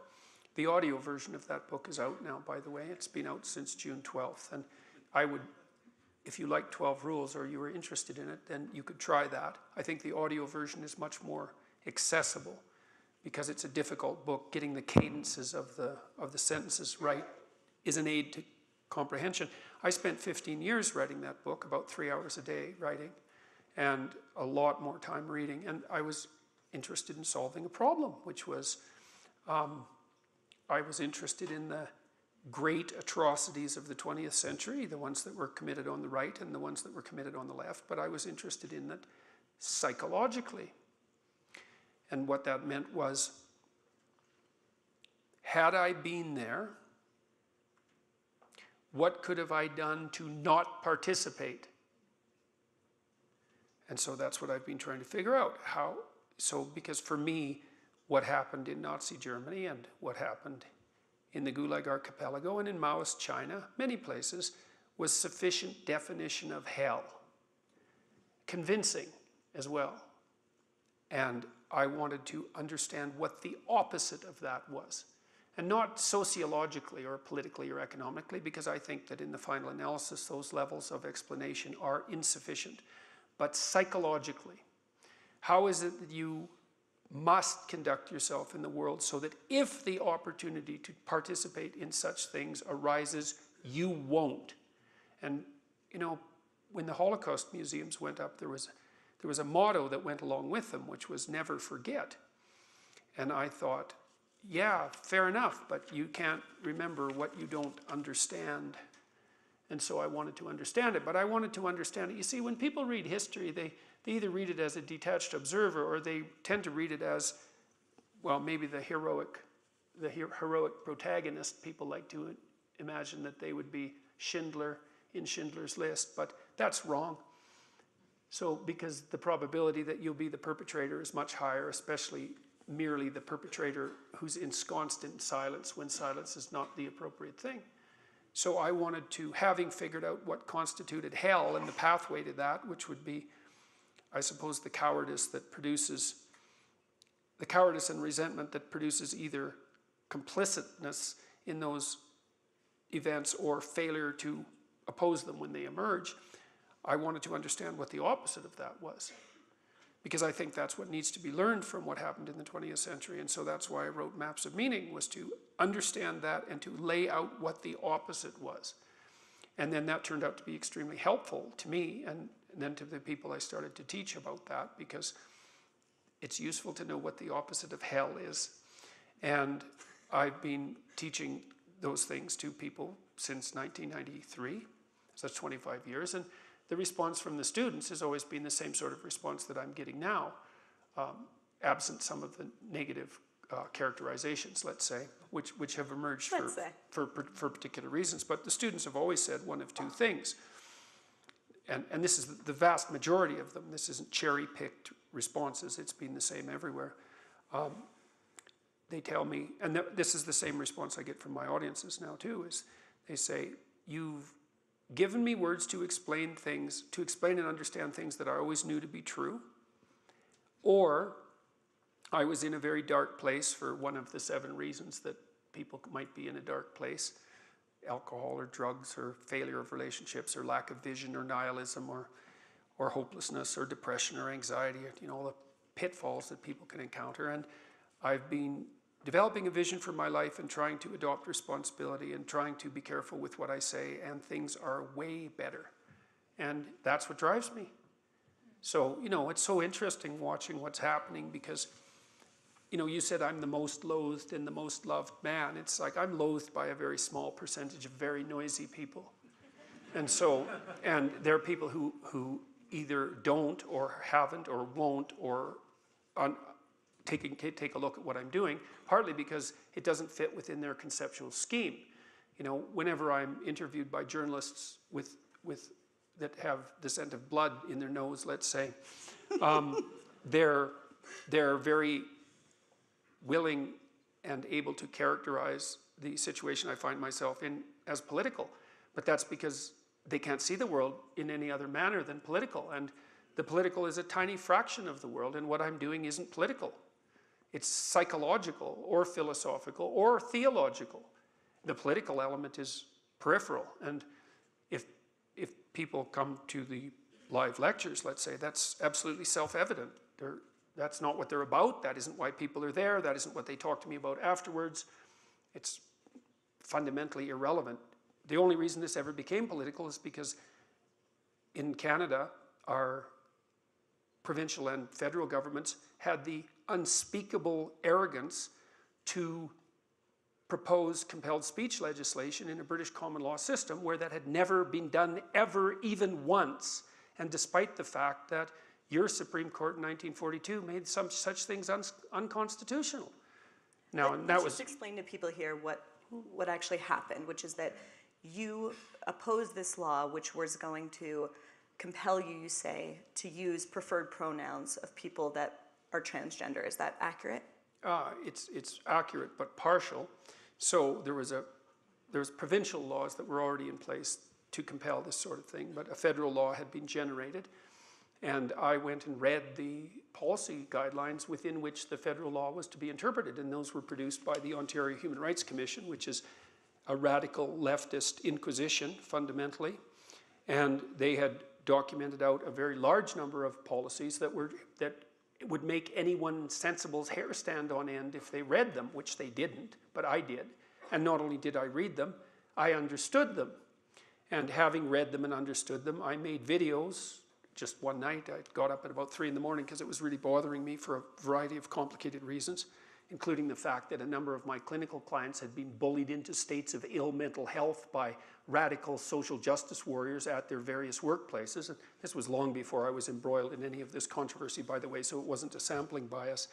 And at the same time, the university, my university, had the gall, the unmitigated gall, to mandate unconscious bias retraining for their human resources staff, despite the fact that unconscious bias measurements are not reliable or valid, even by the testimony of their formulators, and despite the evidence that there's no data whatsoever lending unconscious bias retraining programs even the vaguest shred of credible outcome. So I made these videos, and because I was annoyed about this, and I thought, well, what'll happen if I make a video? So this is one of the things that I feel, or maybe you can answer it for us. I feel because of this incident, you are often characterized, at least in the mainstream press, as being transphobic. If you had a student come to you and they said to you, I was born female, I now identify as male, I want you to call me by male pronouns, would you say yes to that? Well, it would depend on the student and the context and why I thought they were asking me and what I believed their demand actually characterized and all of that. Because that can be done in a way that's genuine and acceptable, and a way that's manipulative and unacceptable. And if it was genuine and acceptable, then I'd have no problem with it. And if it was manipulative and unacceptable, then not a chance. So, and you might think, well, who am I to judge? Well, first of all, I am a clinical psychologist, and I've talked to people for about 25,000 hours. And I'm responsible for judging how I'm going to use my words. I judge it the same way that I judge all the interactions that I have with people, which is to the best of my ability and characterized by all the errors that I'm prone to. So, I'm not saying that my judgment would be unerring, but I have to live with the consequences, so I'm willing to accept the responsibility. So, but also to be clear about this, that never happened. I never refused to call anyone by anything that they had asked me to call them by. And so, although that's been reported multiple times, it's a complete falsehood. And it had nothing to do with the transgender issue as far as I was concerned. And besides that, if it had only to do with the transgender issue in Canada, the probability that this would have had the impact that it had is 0. So that wasn't about that at all. It was about something far deeper and far more insidious.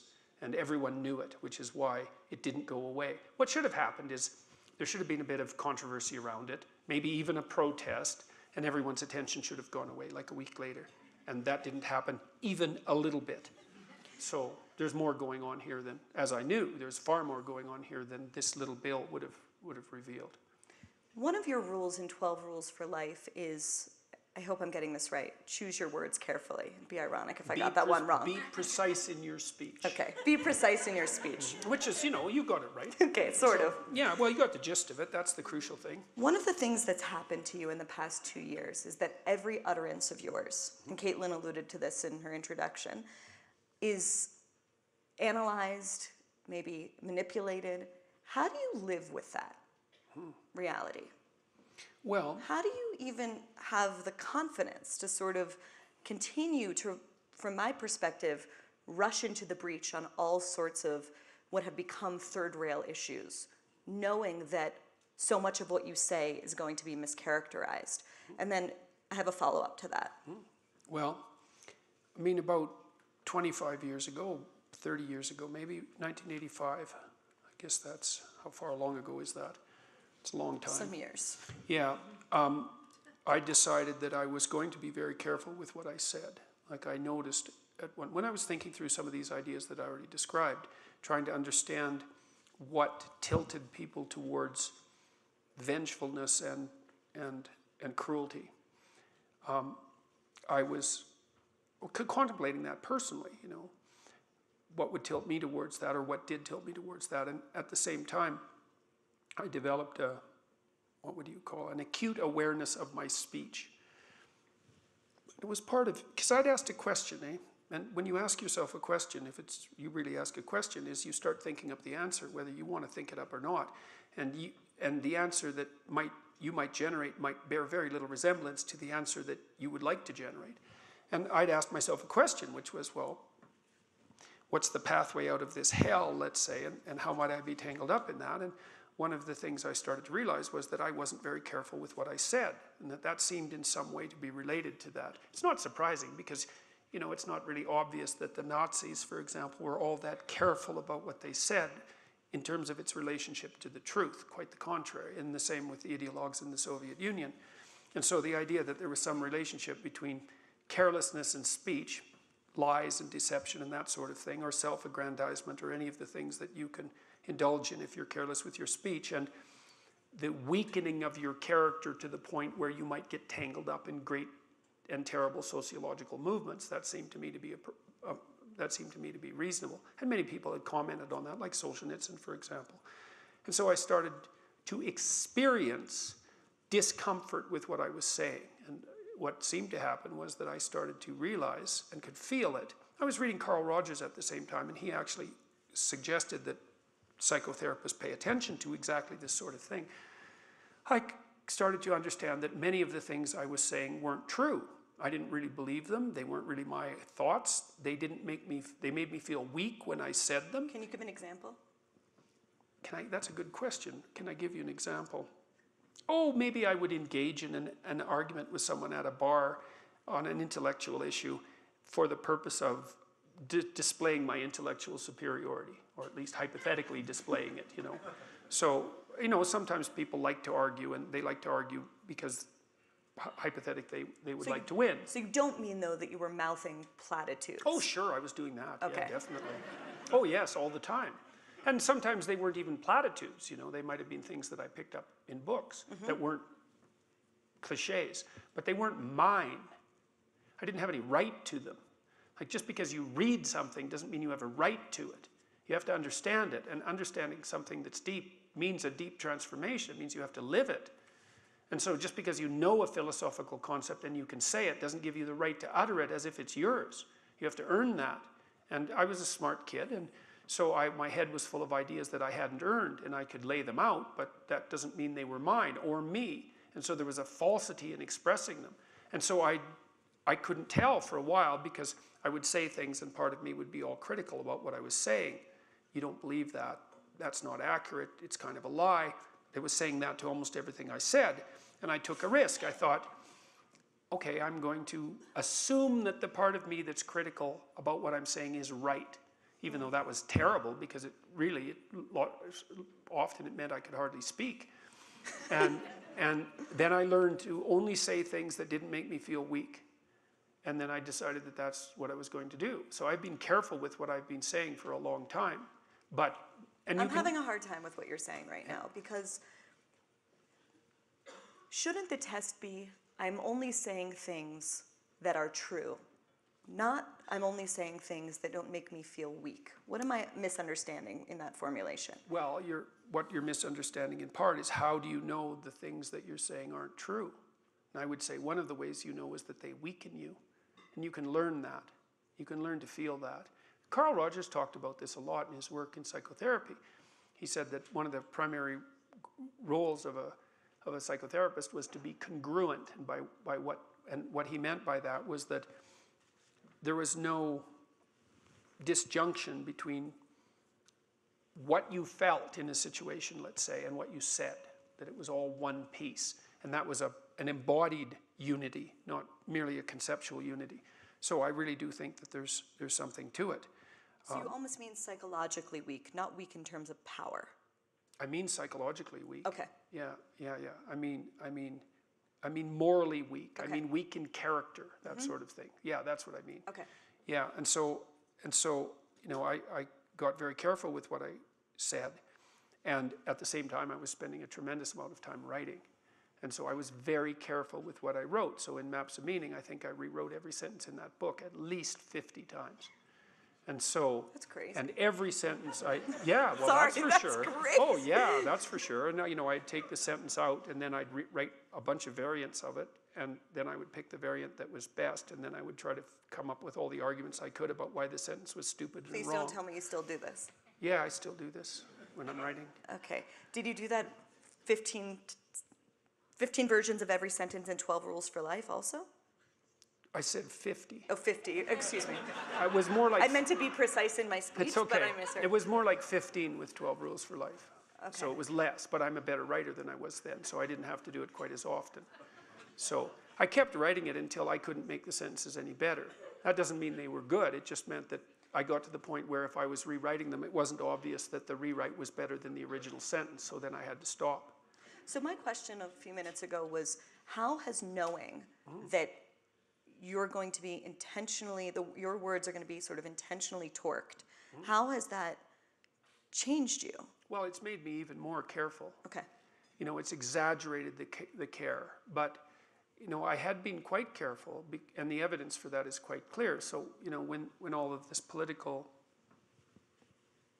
controversy surrounded me, and that swirled around me, well, it still is. Maybe it's even exaggerated to some degree, but it was very intense in Canada for a good 6 months, and people were going over what I had put on YouTube with a fine-tooth comb. And there was 200 hours of videos there, and you think, well, with some creative editing and with motivation in mind, you'd think if you went over 200 hours of someone's lectures, you could find a smoking pistol, even if you had to chop out a sentence. No one found anything. And the reason for that was there wasn't anything there. That's why they didn't find it. And so I had already been very careful. And I discussed all sorts of unbelievably contentious issues, you know, because my classes were very intense. We like the Maps of Meaning class in particular, it's like, it's, you know, it's basic presupposition. Partly what I was trying to do with my students was to convince them that had they been in Nazi Germany in the 1930s, they wouldn't have been on the side of the good, right? That's a hell of a thing to drag people through, but it's statistically overwhelmingly likely. So it was a very serious class, and certainly a place where you could step badly at any given moment. You know, and I talked about gender differences and the biological substructure of consciousness and all these things that could easily become politically contentious. But as I said, there weren't any smoking pistols. But now, for the last 2 years, I've been even more careful, and I have people watching me. You know, I mean, my family watches me and what I'm doing. They keep very careful track of it. And if I deviate a little bit from what they think I should have, from how I should have behaved, then they tell me, and I have friends who are doing the same thing, and I listen to them. Do you feel that you deviated from how you should behave when you said of I think it was Mishra in the New York Review of Books? No. That, well, let me just share what you said, okay. which is, I'm trying to be precise in my speech, but I believe you said, you're a what did you say? That you were, if you were in, if you, sanctimonious prick, and if you were in the room. I'd slap you. Yeah, so you don't regret that? Not a bit. Okay. And I'll tell you why. Okay. Well, look, it's really complicated. You know, I have this friend who's a native carver, and he comes from a very rough background, like way rougher than you think. And maybe some of you have come from rough backgrounds, or you know people who've come from them, but he comes from a plenty rough background. And I started working with him, buying his art 15 years ago, and he was a survivor of residential schools in Canada, and we got pretty close, and he helped me design the 3rd floor of my house, and anyways, the long and short of it was that I got inducted into his family about 2.5 years ago in this big ceremony up in a native reservation in northern Vancouver. And you know, we've been through a lot together, and a lot of it's been pretty rough. And you know, this, whatever the hell his name was, Mishraj, or whatever the hell his name was, had the temerity to say that I was romancing the noble savage. It's like, watch your step, buddy. You don't know what the hell you're talking about, not even a bit. And so had I been a left-leaning personage, and he had made a comment like that, there would have been hell to pay. So, which isn't to say that I'm a right-leaning personage, by the way. So I don't regret it a bit. I think that what he said was absolutely reprehensible, and that he should have been called out on it. And so I don't regret it at all. Now, people said, you know, maybe it would have been better for me not to have made that comment. And it's possible that they're right. But I actually thought about it, and I thought, there's no excuse for that. You don't know what you're talking about. You're meddling with things you don't understand. And you're making a casual aspersion, not only on me, but on my noble savage friend. It's like, yeah, no. So speaking of things that people have said sort of to defame you, you're currently suing Wilfrid Laurier University because, you'll correct me if I'm wrong, but I think administrators there in their meeting with Lindsay Shepherd, who was a TA who showed a clip of you, they sort of interrogated her, accusing her of creating a hostile teaching environment for showing a clip of you in her classroom. And during that interaction, which she recorded, they compared you to Hitler. No, they compared me to Hitler or Milo Yiannopoulos. Excuse me. Right, no, it's important. And the reason it's important is because, look, these people, one of them sorry, was... and just to finish that question, maybe you'll braid this in. Yeah. You are one of the most outspoken champions, I would say, of free speech right now. I would like for you, if you can, to sort of grapple a bit with believing in free speech so strongly, and yet also suing this university for slander. Yeah, well, so first of all, they compared me to, they said playing a clip of Jordan Peterson was like playing a clip of Hitler or Milo Yiannopoulos. And I thought, well, let's go a little easy on the Hitler comparisons there. Guys, we might want to save that for when it's really necessary. Because you don't use, it's sacrilegious to use an insult like that, except in situations where it's justified. It's not appropriate to use a catastrophe like that casually, especially when you're doing it under the guise of moral virtue. There's no excuse for it. And then the second thing is, you're a professor, both of you. Get your damn words straight. Which is it? My Hitler or Milo Yiannopoulos? Seriously, those are not the same people, in case you didn't notice.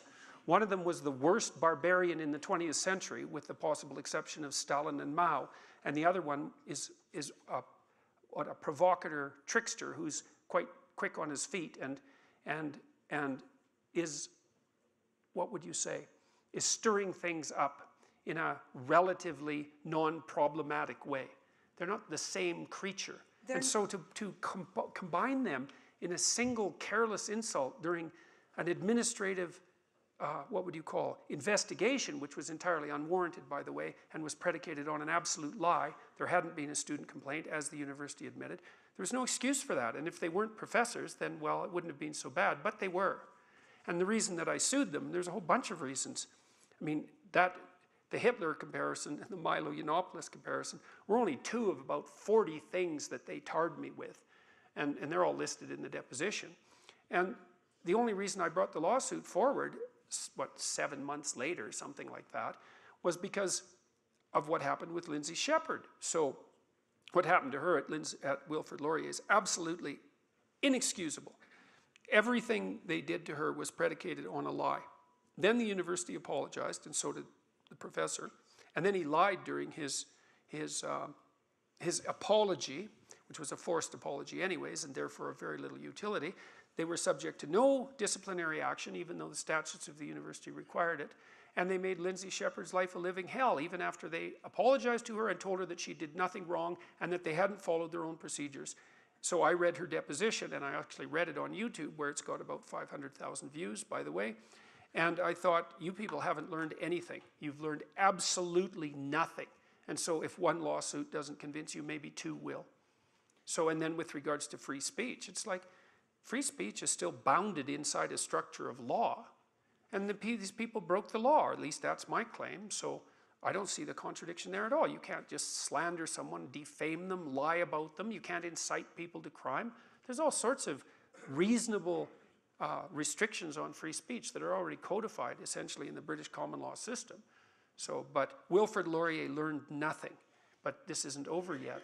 But isn't it creating a chilling effect, which is something that those of us care so much about free speech want to sort of stay away from? You could say that these sort of defamation lawsuits are a really, really dangerous slippery slope. And I'm sort of surprised you don't see it that way. Well, you know, I do see it that way, which is why I spent 7 months thinking about it before I decided to do it. But I thought that there's always risk in every decision. There's the risk of doing something, and there's the risk of not doing something. And both of those risks are usually catastrophic in every decision you make in life. It's like I weighed up the risks, and I thought, no, the risk here of not doing something is greater than the risk of doing something. Had they shown any sign, look, one of the things that Wilfrid Laurier did in the aftermath of this scandal, which by the way was the biggest scandal that ever hit a Canadian university by a large margin, and it was an international scandal. I rarely go places where people haven't heard about this. And so it was a big deal, and they had plenty to learn, and they learned nothing. They set up a panel, hypothetically, to clarify their position on free speech and its relationship to inclusivity, etc. And the only two people on the panel who were advocating for the free speech position resigned in frustration. And I know that because I know who they are.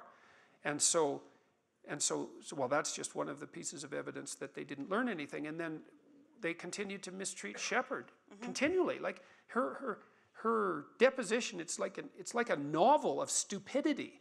You know, it's like, and my sense was, had there been any sign whatsoever of, let's call it, true apology and procedural rectification, that she would have left them alone, and so would have I. But there was zero. In fact, if anything, what they did was double down and go underground. Here's our apology. Here's our procedures. That's what they showed the world. Here's how nothing at all has changed. It's like, no, not good enough. Since we're on the subject of universities, you recently said that what universities have done is beyond forgiveness. I wonder if you can explain what you mean by that. And a second connected question is, should we, I'll put it starkly, should we abolish universities? Or, no, they'll do that themselves. Okay. Let's hear a little bit about what they've done that you think renders them beyond forgiveness. Well, they're overwhelmingly administratively top-heavy. And they don't spend any more money on the faculty than they did 30 years ago. And the cost of that administrative top-heaviness, which is well documented, not by me, by other people, and it's been that way, it's been accelerating over the last 20 years, has been a radical increase in tuition fees, especially compared to the radical decrease in price of most things over the last 20 years. Now, so they've become administratively top-heavy. The way, and this is especially true in the United States, the way that's been managed is that unsuspecting students are given free access to student loans that will cripple them through their 30s and their 40s. And the universities are enticing them to extend their carefree adolescence for a 4-year period at the cost of mortgaging their future earnings in a deal that does not allow for escape through bankruptcy. So it's essentially a form of indentured servitude. There's no excuse whatsoever for that. It means the administrators have learned how to pick the future pockets of their students.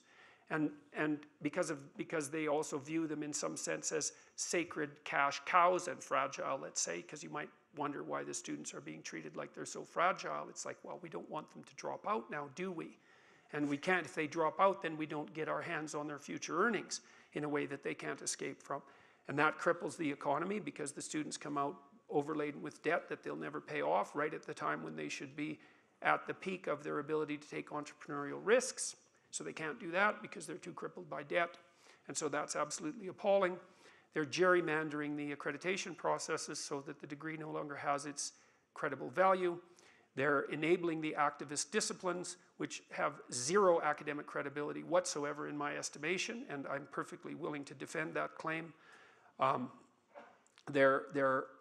by enabling the activist disciplines, they're allowing for the distribution of this absolutely nonsensical view that Western society is fundamentally a patriarchal tyranny, which is absurd on at least 5 dimensions of analysis, but is becoming increasingly the thing you have to believe if you're allowed to speak in public.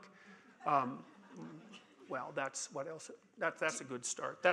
They're not teaching students to read critically. They're not introducing them to great literature. They're not teaching them to write. It's like the list goes on and on and on. Do you think in a way that you are a symbol of higher education's failure? Meaning the reason maybe that people are showing up, 5,000 people to listen to you, it's going to be 20,000 in London in July, is because there aren't that many people who unironically are talking about what it is to live a good life and asking questions about how to live a meaningful one. If you would say that in most universities, I feel that you would be laughed out of the room. Well, it would depend on how you said it and to who, but if you say it to students, then they're so happy to listen to you that they can hardly stand it. Because even the most cynical students come to university hoping that there's something there worth learning. And the reason that they're exposed to great literature, for example, because there is such a thing, it's not all power claims, is because great literature contains the key to wisdom, and you need wisdom in order to live without undue suffering. So, yes, I mean, but would I say that what's happened to me is a reflection of the failure of the universities? It is in part, although I did teach this. And not just you, the whole intellectual dark web. The fact that people listen to Sam Harris talk for hours, and Michael, I mean, all of these people that Well, I Caitlin think you know, you want to go for the simple solutions before you go for the complex ones, and you want to go for the solutions that are associated with ignorance rather than malevolence first. And I would say that we don't want to underestimate the degree to which what's happening in YouTube and with podcasts as the consequence of a technological revolution. Like, I've known for years that the universities underserve the community because for some reason we think that university education is for 18 to 22-year-olds, which is a proposition that's so absurd that it's absolutely mind-boggling that anyone ever conceptualized it. It's like, you know, why wouldn't you take university courses throughout your entire life? I mean, what, you stop searching for wisdom when you're 22? I don't think so. You don't even start usually until you're like in your mid-20s. So I knew the universities were underserving the broader community a long time ago, but there wasn't a mechanism whereby that could be rectified, apart from, say, books, and of course that was part of the rectification. So I think you don't want to underestimate the technological transformation, but then, and then I would also say, I mean, I was teaching this in university, you know, so it isn't like there isn't anybody in university still teaching this sort of thing. There are plenty of qualified professors who are still doing a good job, but they're being pushed out very rapidly and terrified as well by the activist disciplines. So, you speak and write a lot about how masculinity is in crisis. What are some of the main signs of it? And then we'll open it up to questions soon. And is Trump a symbol of that crisis or a corrective to it? well, I don't really think that masculinity is in crisis. I think that to the degree that masculinity per se is regarded as toxic, that will produce a crisis, which isn't